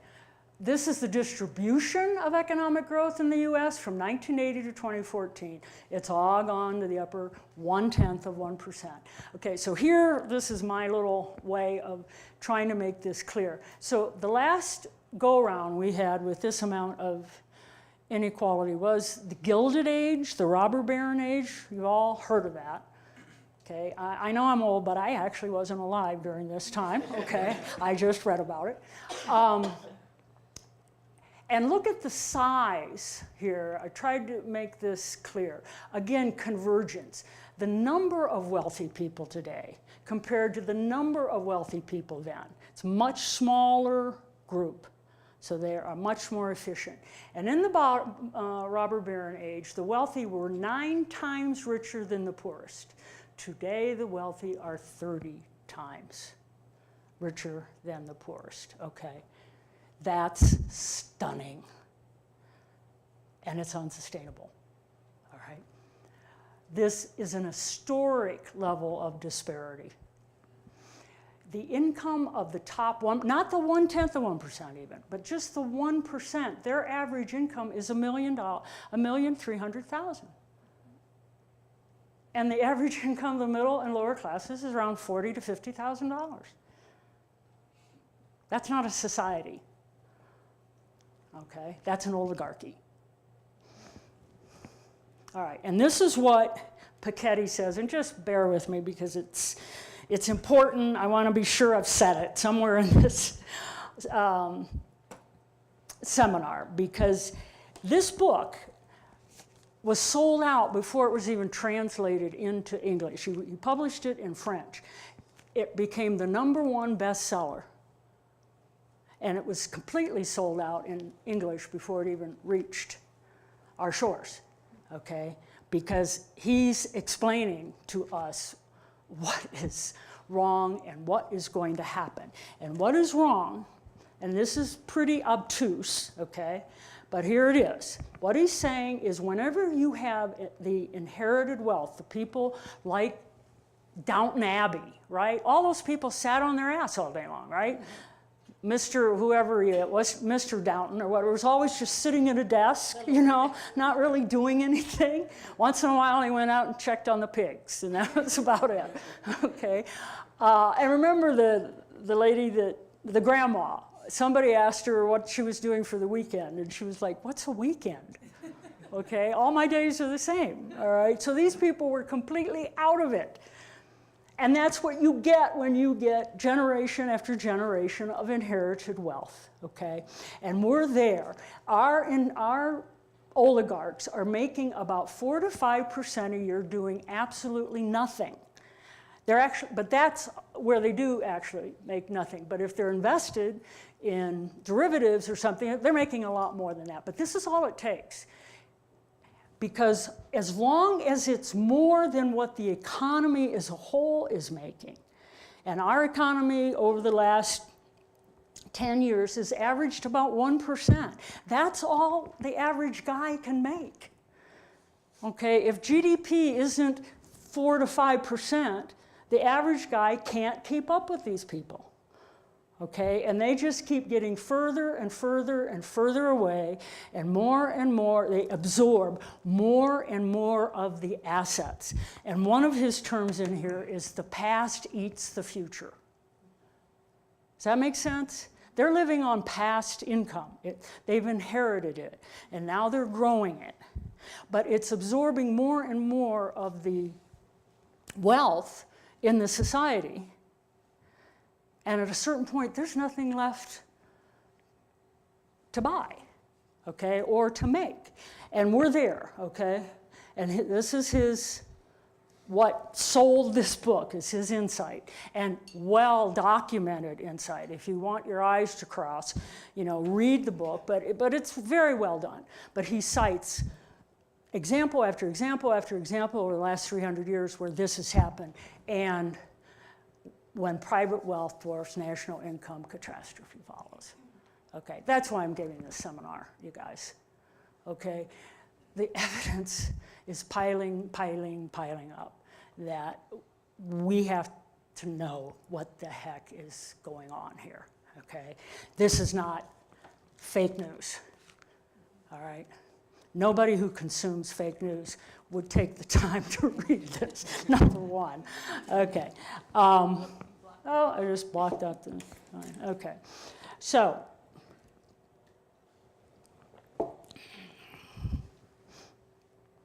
all right. This is where you will lose your lunch, because we're going to start talking about your portfolios. What is the financial system that our neoliberal friends have left us with? Okay? Bear with me here. I'm repeating something from the last seminar, but again, we've got to set the stage here. Okay. After the war, 1945, the world leaders got together, mainly under the aegis of General Marshall, who was pretty much running the world at the end of the Second World War, and they established the gold standard. All right? You didn't have a dollar in circulation unless there was a dollar of gold in Fort Knox or wherever. All right, and that creates a steady state economy. In other words, if there's only so much money in circulation, okay, it will change hands. Sectors will expand and contract, goods will flow, all right? But the size of the economy itself, the amount of money moving through it, and particularly the amount of money that can be borrowed, all right, has a lid on it. So we thrived in the 40s and 50s and 60s. But in 1971, the banking industry came to Richard Nixon and said, listen, how are we going to get a bigger piece of this pie? We've got to make more than just the difference between what we're paying our CD depositors and what we're getting in on loans, which is about 4%. All right, we want to speculate. We want a bigger piece of this pie. So they took us, Richard Nixon, unilaterally, we were the only country in the world that got off the gold standard in 1971. And the result was an explosion of money, okay? The businesses use this exponential growth model as though this were science, okay? All it was the Federal Reserve printing money, giving it to the banks to loan out. And the invention of one other very important little thing that we all live on now. Credit, exactly. We didn't have credit in 1960. You either wrote a check and had money in the bank, or you had cash. That was it, okay? This was their intentional. They knew that this is like giving sugar to a kid, okay? Of course you're going to charge up to the limit, okay? So of course they're going to have all these loans now that people are paying interest in again and again and again, okay? Right up to whatever the limit is you are allowing them to borrow. So that worked right up to 2008 until we reached a debt limit. That people no longer, they borrowed all the money out of their houses, remember that? Home equity, home equity loans, okay? My house is, it's worth $400,000. Yeah, but how much real, yeah, it's worth, no, it's market value. How much real equity do you have in it? How much have you paid down your mortgage? Okay, that's equity, the difference between what you have left in your mortgage and what the fair market value is. People didn't even understand that. They thought if the fair market value was $400,000, they had $400,000 in their pocket. Okay, again, we all drank the Kool-Aid. Okay, of course I can afford a new car. Of course I can borrow money to buy a new car. Okay, because I have $400,000 in equity. All right. This all should be taught in grade school, not even high school. It should be taught in grade school. And there's a reason it isn't, because we're chumps. Okay, it was just too easy for them. So, all right, so we hit the debt wall. We couldn't borrow any more money. And theoretically, we really did hit the climate wall. Climate scientists say 2008 was probably our last chance to get a handle on climate change, to stop it from the climate from reaching tipping points, which we are seeing now with class 5 hurricanes and mega fires in California. Okay, we're still fighting battles, but the war's been lost. Okay, and like I said, they're fine with that. They can make money off of repairing the damage that storms make. All right. Okay, this isn't that amazing. This is 1970s. Here's where Ronald Reagan took office. Just by this. Now, what I'm going to be dealing with going forward is world information, the world financial markets. But this is just what happened in the United States. Okay, the level of debt that we took on from 1980, okay, is the level of debt to GDP, which is what we produce in a country. Okay, GDP is like our wages. It's the combined amount of goods and services produced. The level of that to debt is 350%. Our debt is 350% of our GDP. That's astonishing. And again, not sustainable. Okay, who's going to continue to loan money to some, if your credit record looked like this, okay, who's going to loan you money? Did you get 5 other new jobs, okay, to continue to pay interest on this? All right, no. So, okay, so woo. All right. So after 2008, and let me make sure I'm here. Yeah, okay, so here was the plan. We bailed them out. We gave the bankers a heart transplant. And the understanding was they were going to stop lending money. All right, they were going to let people pay off the loans they had, and the economy would get smaller. The amount of money moving around the economy, particularly in the form of debt, would contract. All right, now it was going to be painful. All right, people were not going to be able to buy a new car every single year, as they've trained us to do.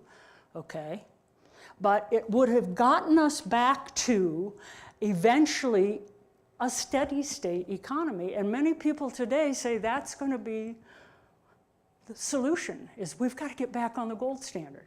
We've got to get a handle, okay, on the masters of the universe so they don't keep printing money, okay?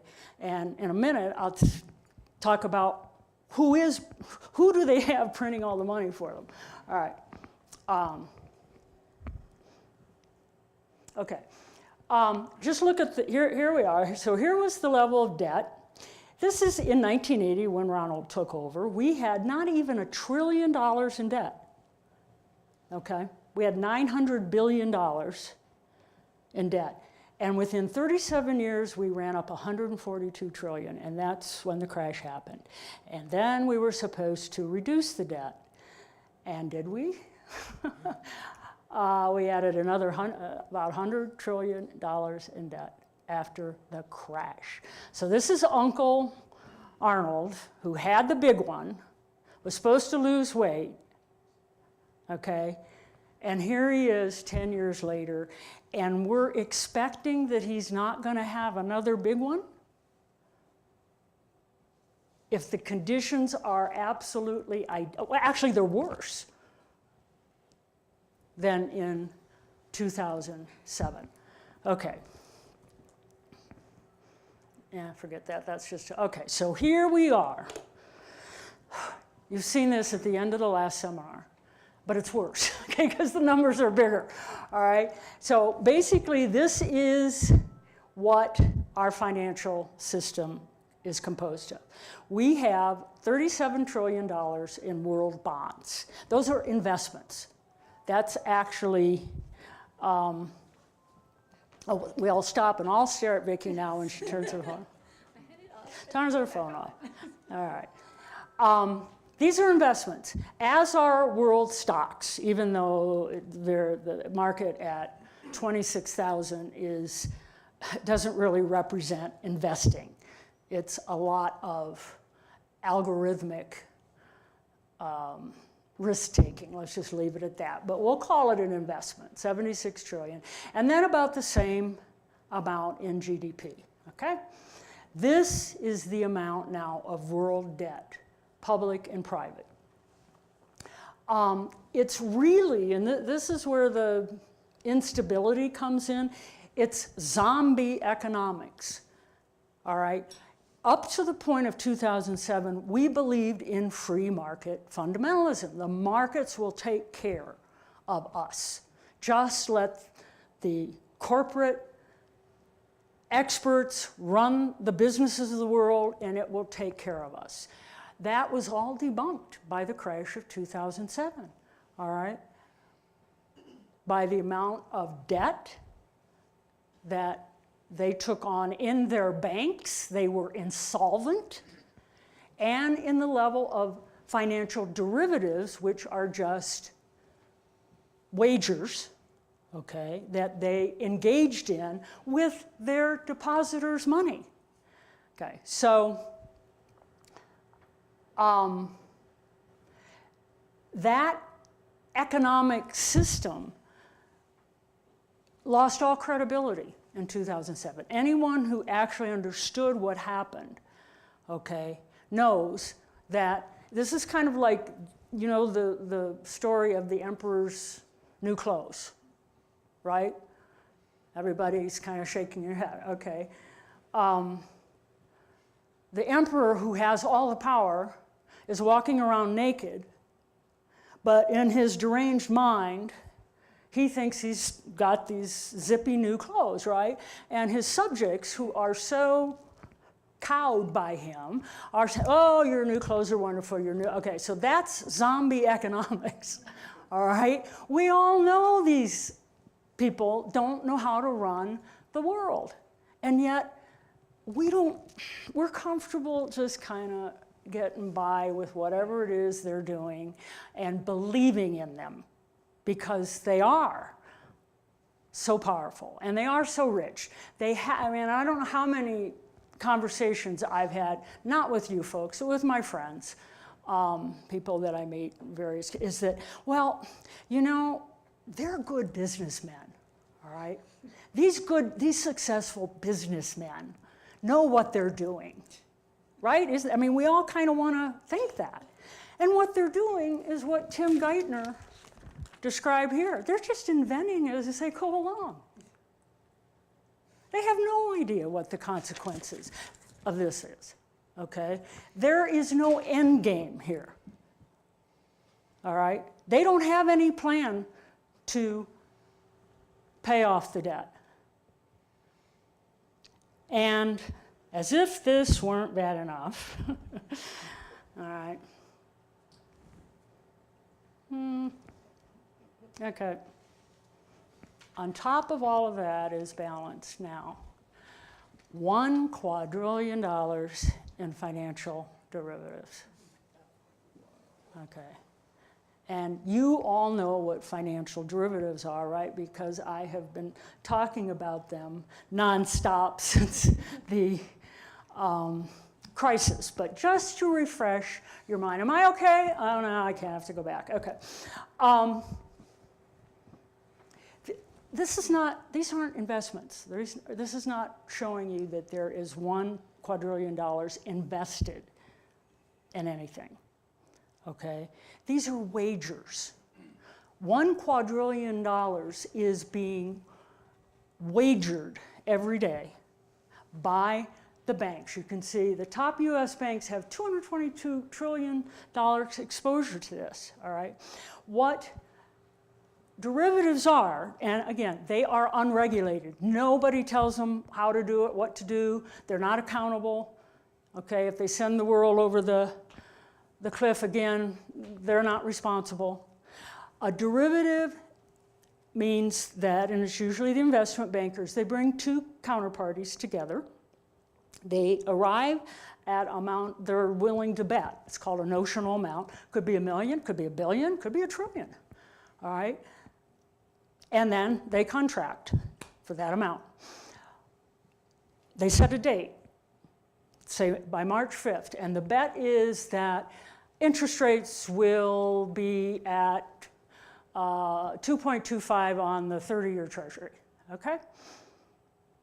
And on that date, what did I say, March 30th, something? Okay. Somebody's going to win and somebody's going to lose. Now, the really crazy part is as soon as they made that debt, let's say it was $1 billion, both of them went back and entered that amount on their balance sheet, okay? Warren Buffett just wrote an article. Well, actually, it's in his annual report to his investors, pointing out how absolutely insane that is. Only one of them is going to come out with the billion, and yet they both have already posted that as earnings. Okay. They post no collateral. So on that day, and this is what happened in 2007, on the day that one of them has to come up with $1 billion, if they cannot, all right, they set off a chain reaction across the world. Okay, if it's a big enough player, if it's a big enough amount, this is how interconnected the banking system is. Okay, you see the big players: Bank of America, Morgan Stanley, Citigroup. I get this. All right. Okay. Don't electrocute yourself.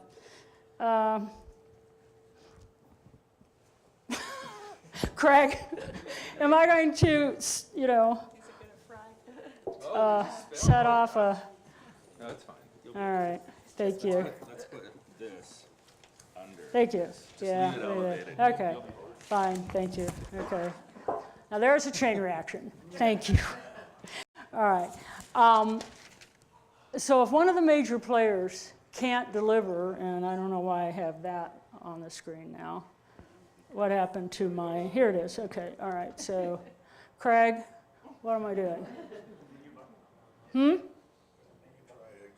here it's just the escape, or the exit. Found it. Right there.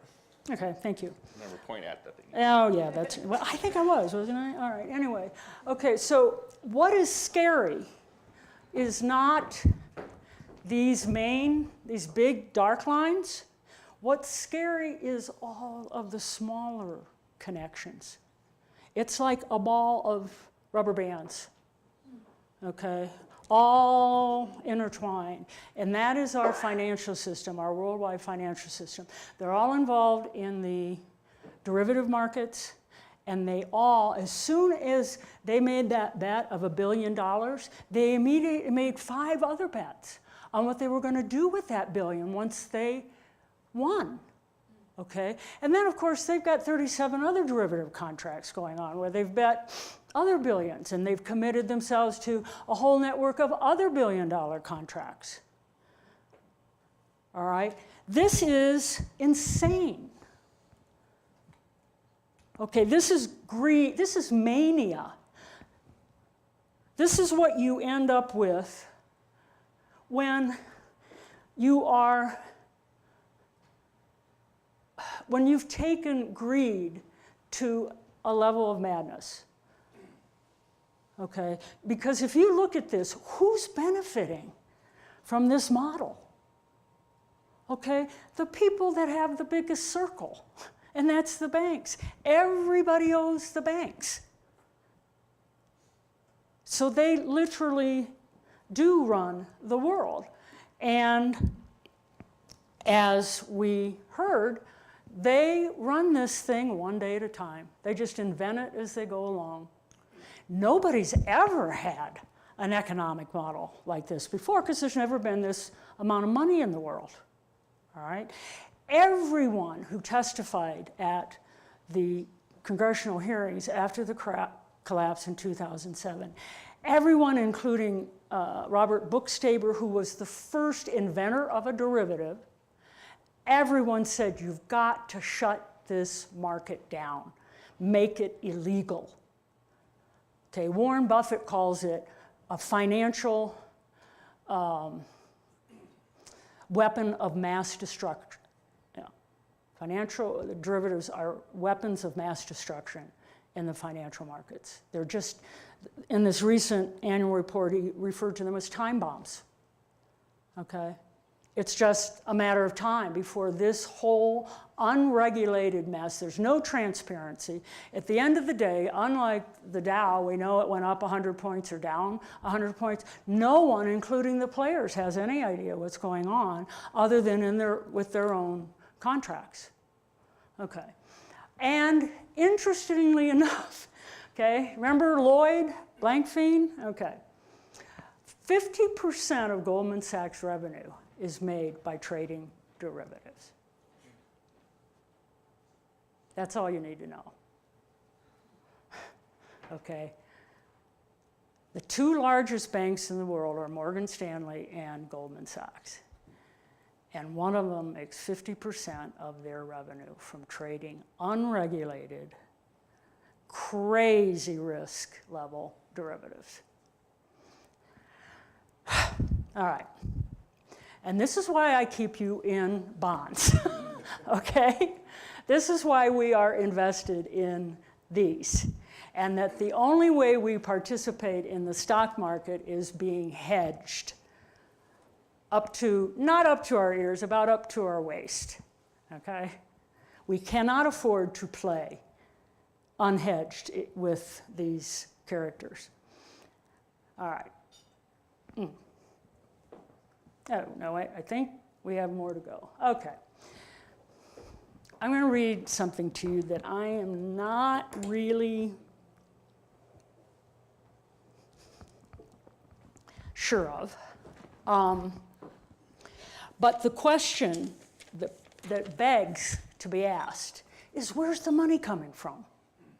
Okay? Where, you know, when we had that explosion in the size of the economy, and then we were supposed to contract it, and then we exploded again. Who's printing all this money? Who's telling them to do this? All right? Whoever them are. All right, so the only explanation that I was able to come up with in researching this, and we're nearly done, folks, okay? We're winding down here to solutions, but at any rate. This is an article based on, it's written by a Canadian research group that researches globalization. And they are interviewing someone who, a woman, Karen Hudes, is a graduate of Yale Law School. She worked inside the World Bank as senior counsel for 10 years. Senior counsel in the World Bank for 10 years. Okay, and this is what she has to say. The global elite dominate the unelected, unaccountable organizations that control the finances of virtually every nation on the face of the planet. The World Bank, the IMF, and the central banks, such as the Federal Reserve, literally control the creation and flow of money worldwide. At the apex of this system is the Bank of International Settlements. Anybody heard of the Bank of International Settlements? Okay, I actually have, because I read all this stuff all the time, but not in this context. They do get, you know, they publish reports. Okay, it is the central bank of all central banks. And posted below is we have a video, okay. And what she says is the Bank of International Settlements is an extremely important organization. And it is literally immune to the laws of national governments.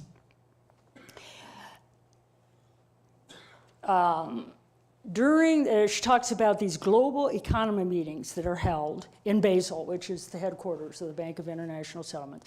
During those meetings, decisions are made that affect every man, woman, and child on the planet. Yet none of us have any say in what goes on. The Bank for International Settlements is an organization that was founded by the global elite, and it operates for the benefit of the global elite. And it is intended to be one of the key cornerstones of the emerging one world economic system. That's the part I'm not really comfortable with. I haven't come across any discussion that these folks are trying to form a one world economic system, and yet in a way they already have. Okay. Now, interestingly enough, this book. Okay. This book was written by one of the most respected historians, and it was written in 1966. Okay? Carol Quigley from Harvard. Okay? I didn't read all of this. I read a lot of it, okay, but not all of it. And there's a quote from him. In 1966, the powers of financial capitalism had another far-reaching aim, nothing less than to create a world system of financial control in private hands, able to dominate the political system of each country and the economy of the world as a whole.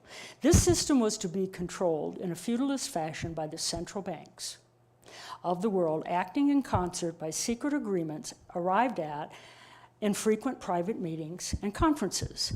The apex of the system was to be the Bank for International Settlements in Basel, a private bank owned and controlled by the world's central banks, which were themselves private corporations. Everybody should understand that. Central banks are not government entities. They are private organizations. So the answer to the question where all the money is coming from, okay, appears to be this bank. I mean, it's kind of obvious. If this is the central bank of all central banks, and we have created a system that is overwhelmed by debt, okay, that just didn't happen by accident. All right, now, what they're going to do with it is probably going to happen by accident. They've made all their billions now, all right? They've accomplished their agenda. They control the governments of the world, all right? One would say, why are we allowing, and one of the constant issues that's referred to in among these writers is, why don't we break up the big banks? They caused the financial crisis. Alan Greenspan says, it's as clear as the nose on your face. They've got to be broken up. If they're too big to fail, they're too big. Okay? Well, the answer is they own the government. All right? America isn't a country, it's a company. And our legislators that we think we're, electing are employees of the banking system. And what to me is clear is the reason they've allowed it to reach this insane level of instability is they've been promised another bailout. Okay? Uncle Frank, or whoever he was, knows he's going to get another heart transplant. Otherwise, why would he? Well, we know why, why people gain other hundreds of pounds. But again, in 2007, this whole house of cards collapsed. So we know what happens when this is allowed to remain in place. We've been through it. Why would you create it all over again if you didn't know that, again, you would not be held accountable? Am I wrong? Huh? Doesn't that make the most sense? Because what happens when you continually print more and more and more money is currency collapse. If there is so much of anything, if there's more corn in the world than any cows can consume, the value of corn goes down, all right? And if there's too much of any commodity in circulation, its value goes down. And these people need the dollar. They need a currency to, buy their Learjets and fly their, or, run their yachts, etc. So they are invested in keeping the dollar sound. We certainly are. And to allow it to get to this extreme, they must know something that we don't know. And the only thing I can come up with is it's going to be a repeat of the last time. Okay.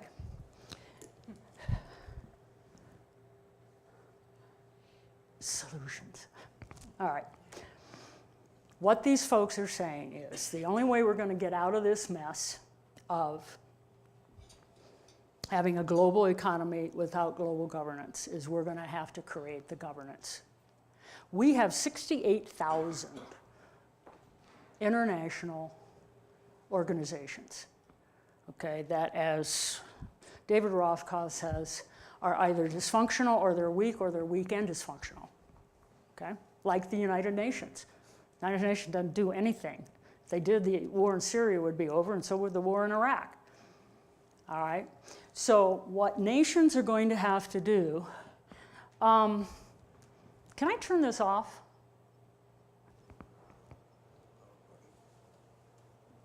Oh, sorry, yeah, right there. Yeah, there we go, okay.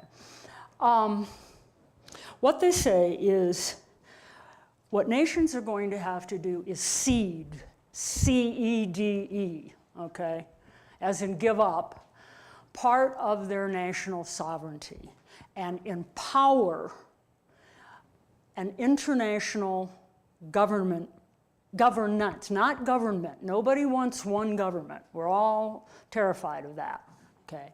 But we've got to have an entity that can orchestrate things like the international monetary system, all right? Where's my friend Piketty? I don't know where I left him somewhere around here.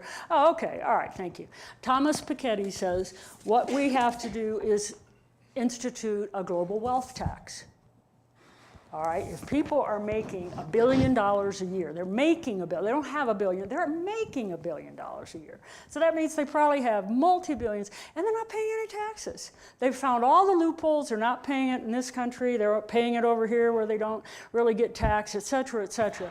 He says we need a global banking entity that knows where the money is and taxes these people, all right? That's the only way we're going to get their money under control, okay? Al Gore, for decades, has been saying we need a global carbon tax. The only way we're going to stop pollution is to tax the polluters for the degree of damage they do to our planet. They now pay nothing, okay? All of these storms that happened last year, the bill should go to ExxonMobil, Think about that, okay? The reason the oceans are warming is because of the fossil fuel industry, and they are scot-free. So the people need to give up some, and the only hopeful aspect of this is there are nations who are already on this, okay? The Scandinavian nations, Germany, Northern European, have already come together in the interest of controlling climate change. And that may be our salvation because that is indeed a global issue. We cannot harness climate change city by city, state by state, or country by country. It truly has to be a global enterprise, okay? So what all of these authors, these experts are saying is that we need to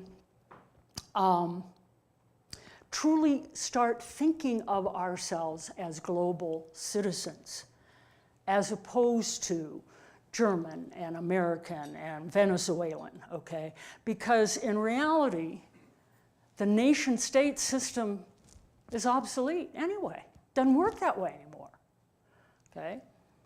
But as long as our leaders can keep us thinking that we really have control over this nation that we belong to, when the majority of economic activity is happening around the world under the auspices of people we don't know. Okay, so what I think I probably can't retrieve it. The last slide, if I can reactivate this, I won't bother, is knowledge, okay? Am I getting anything? Oh, I actually have. Okay, so I will. Oh, thank you. Yeah. I'm flipping through some other possible solutions. Would it be possible, do you think, to get more female leaders? Wouldn't that help a little bit? Okay, women are just better at getting along, but never mind. It'll never happen. Okay, but this is the last resort. People have to be getting together in meetings like this. You have to talk to your friends and family about it. You have to explain it to your areas of influence, all right? Because literally, we are still looking through rose-colored glasses that are 50 years out of date. exactly 60 years old, okay? Your children and your grandchildren are never going to think of themselves as Americans or Venezuelans or whatever. They're going to think of themselves as global citizens because they will be, they're going to grow up with the internet, which is global. Okay, and we have to have viable institutions to represent we, the people. Okay. Let me see, I'm not going to bother, but Robert Reich. Okay. Just read you what he has to say. And this will bring it to conclusion, I think.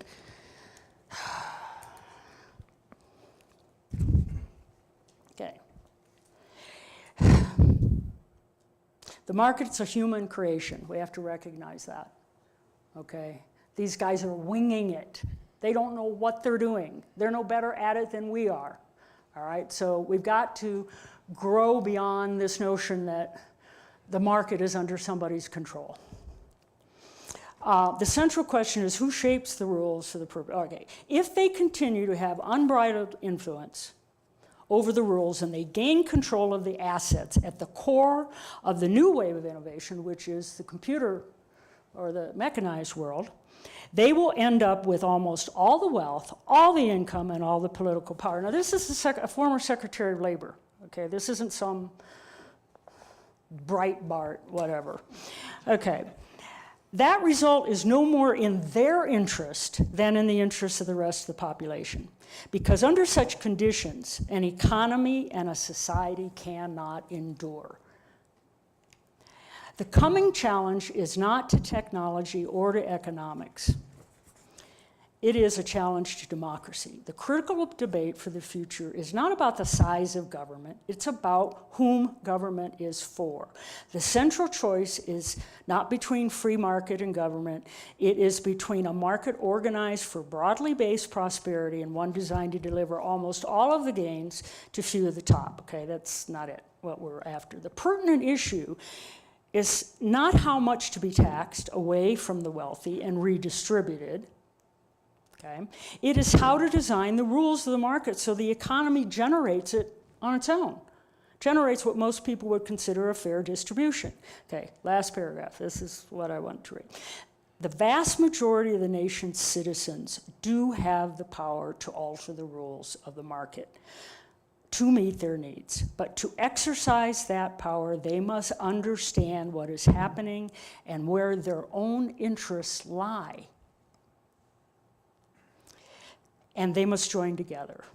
We have done it before. If history is any guide and common sense has any sway, we will do it again. Okay? So read, talk, learn.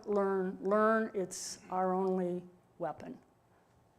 Because, and this interestingly enough, and Randy, my accountant, continually reminds me that I told him this, in a prospectus put together by Merrill Lynch when Merrill Lynch was in existence. They were talking about one of their limited partnership deals or something, and they have to list the sources of risk, okay?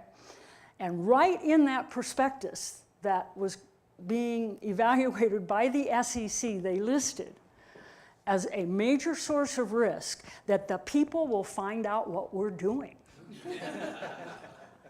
Okay?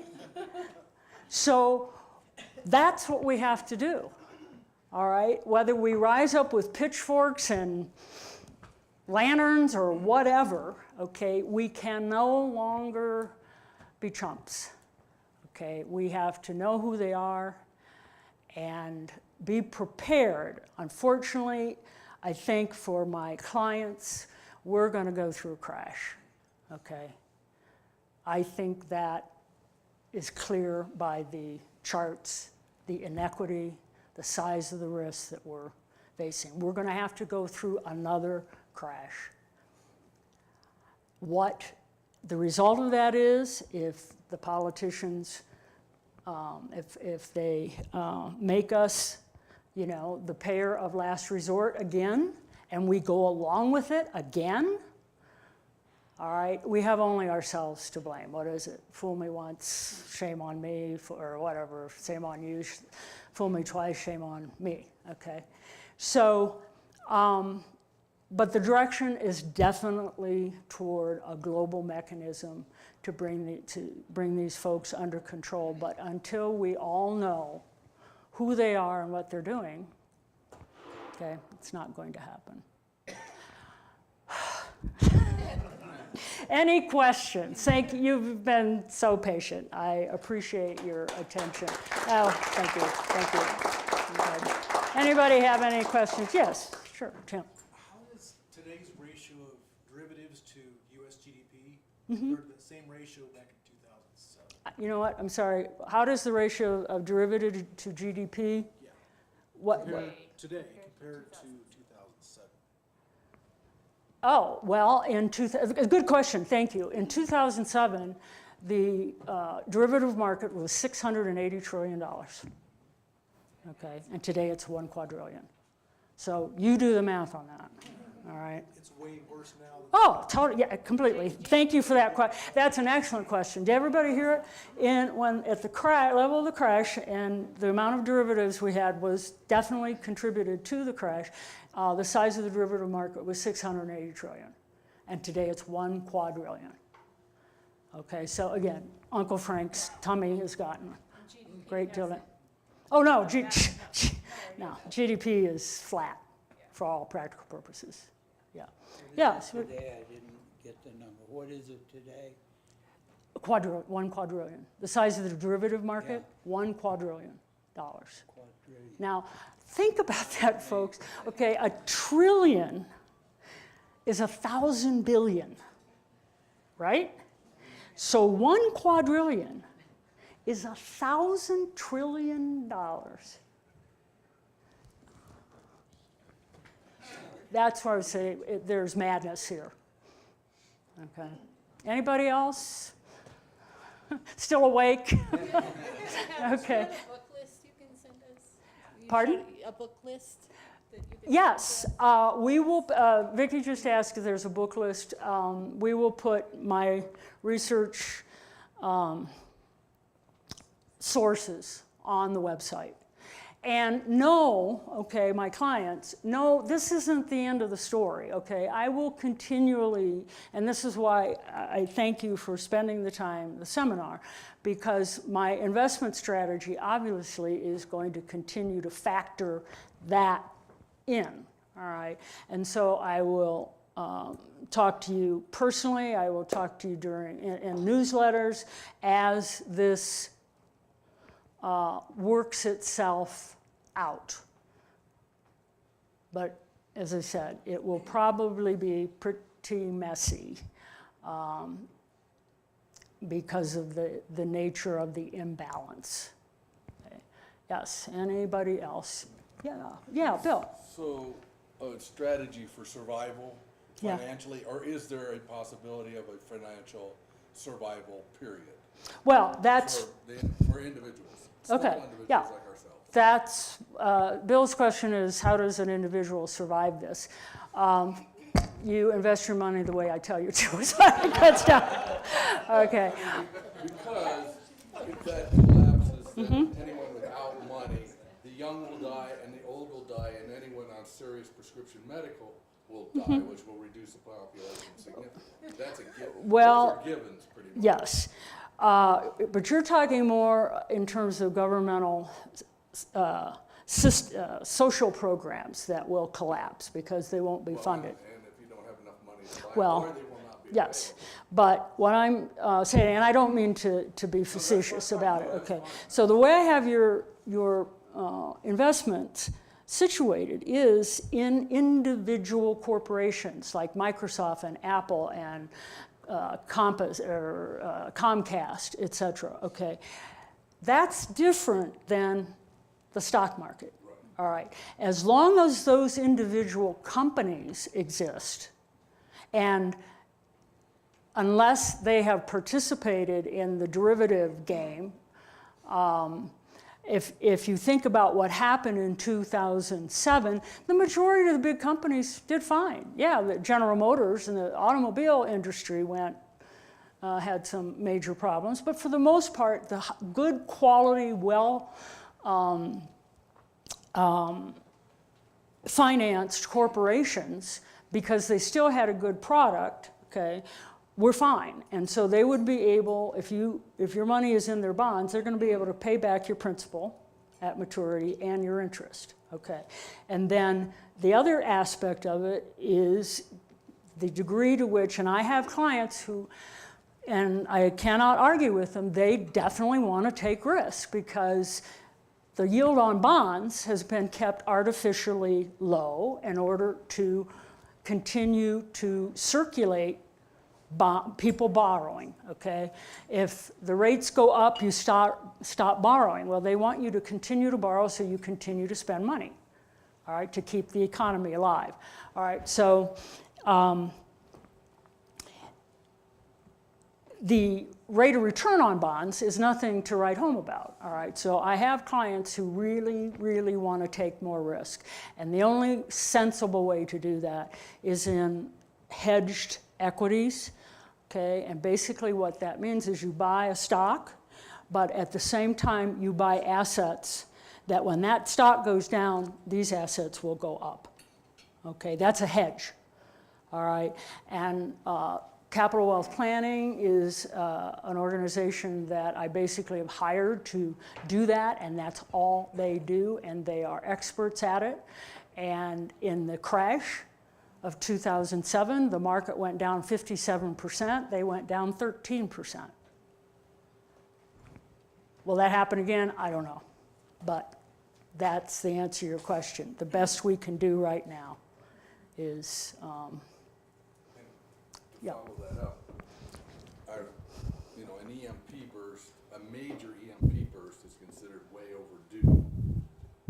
If you know what that is. No. That's sunspot activity, okay? Oh, That okay. would knock out the electrical grid, period. Oh, yes, yes. And would probably take it out, actually could take it out if there haven't been doing some things to be able to recover. There's been some small efforts by our government. Okay. Can everyone hear what Bill is saying? Okay. He's worried about the takedown of our electrical grid. Worldwide. Okay. Yeah, exactly. By Yeah. sunspot activity. Well, not even sunspot activity. that's What what- they're saying is, for instance, North Korea could launch a satellite and explode a nuclear weapon, and it would wipe out our internet system. But yeah, Right, but I'm talking about Yeah. it would wipe out the electrical system. yeah, That's what the EMP burst is. yeah. Which you get from a nuclear weapon, but those are much more limited in size. So your question. Sunspot activity causes major EMP Mm-hmm, bursts. We've had them in the past. Some of the folks here are gonna remember 1968 and the rolling brownouts. Sure. That was Exactly. an effect of that. Yeah. But now our systems are more modern and they're more electronic and they don't stand up to that. So we would not recover from that Oh, no. quickly. And if we can recover, that's what I was. How can I say this? That's kind of the asteroid scenario, okay? Except they have All right. happened in the past. To which we don't have any answer, all right? And I have read authors refer to us and that system that we just looked at as the asteroid. All right. Okay. So we are only in control of so much, and you're absolutely right. The more technologically connected we become, the more vulnerable we are to those kinds of happenings. Absolutely. Yep. Anyone else? Okay. Going once, going twice. Yes. If you're looking to your crystal ball and predict when the next correction is going to happen, what would you say? When the next? The next 2007. Ye- The next asteroid. Oh, when the next crash Correct. would happen. Okay. You're right. I would need a crystal ball. However, what we're seeing, we're like down 1,500 points from the high right now of 20 in the market. We were at 26.5 and we're down to 25 now, okay? We had a 1,000-point down day that was triggered by an algorithm. They still don't really quite understand what happened that day, okay? So any day, and that is the problem with the market now. I've spoken about this in the past, the fact that 50% of the trades on the New York Stock Exchange are placed by algorithms, all right? So even as crazy as that system looks, it's actually, if you look under the hood, it's even crazier because it's all being controlled by algorithms that once those things get into the system, you cannot control them, all right? So literally, it's Tim? No. Phil, I'm sorry, Phil, saying the I. Phil, that the next crash could be 5 minutes ago, okay? All right, based on the risk from the algorithmic activity, okay? But if we're talking about a systemic crash as a result of this instability, I'm going, I'd be stupid to say, but here's what I will tell you. I am reading more and more and more experts, market experts, every day who are saying it's not a matter of if, it's just when, okay? So as you saw, they're inventing this stuff day by day, all right? So it's simply a matter of how much longer they can print money and they can keep it in circulation and they can, the biggest vulnerability to the stock market is the bond market, okay? The reason we have 26,000 on the Dow is because we're only paying 1% on bonds. The minute that bond return becomes competitive, as it has in all prior eras, okay, We should be making 5% right now on our intermediate bond portfolios, and we're making 1 or 2. All right? The minute that return on bonds starts to challenge the return they're making on stocks, there will be a run for the exits. All right? Because people, individuals, prefer to be in something safe. All right, and if they can get something safe in the way of bonds or CDs, they'll be out of the market in a heartbeat. Now, the biggest problem for the market, a transition that has occurred over the last 10 years, is people don't own individual stocks anymore. Take care. They own index funds. Okay, and when you buy an index fund or an ETF that's based on an index fund, you make one decision and you automatically buy 500 stocks. Okay, same thing happens when you make a sell decision. All right, you're not just going into the market and saying, you know, I think IBM isn't going to do this quarter. I just want to sell that one stock. You can't do that in an index fund. You either own the whole thing, all 500, or you're out of all 500. And that's the fear that once this ball stops rolling, okay, the decisions and the majority of money is in what's called, that's passive investing. No broker is buying these individual stocks for you, okay? Passive investing just means you're buying the index, okay? And once you start selling index funds, one decision sells 500 companies, okay? So the run to the exits will be astronomical, okay? Because we've never been structured like this before, okay? We've backed ourselves into a very, very bad corner in terms of when the next crash occurs. It will be ugly because you can't go in and stop the algorithms is one big problem, okay? So in answer to your question, all I can say is the more and more I read, the closer and closer it gets. Okay. Anyone else with a question? Okay. Thank you so much for your patience and your attention. And as I said, go forth and talk. All right. Go forth and thank you. Thank you very much. Discuss this with your family and your friends and anybody else who will sit nicely like you have and listen. Okay. Thank you all.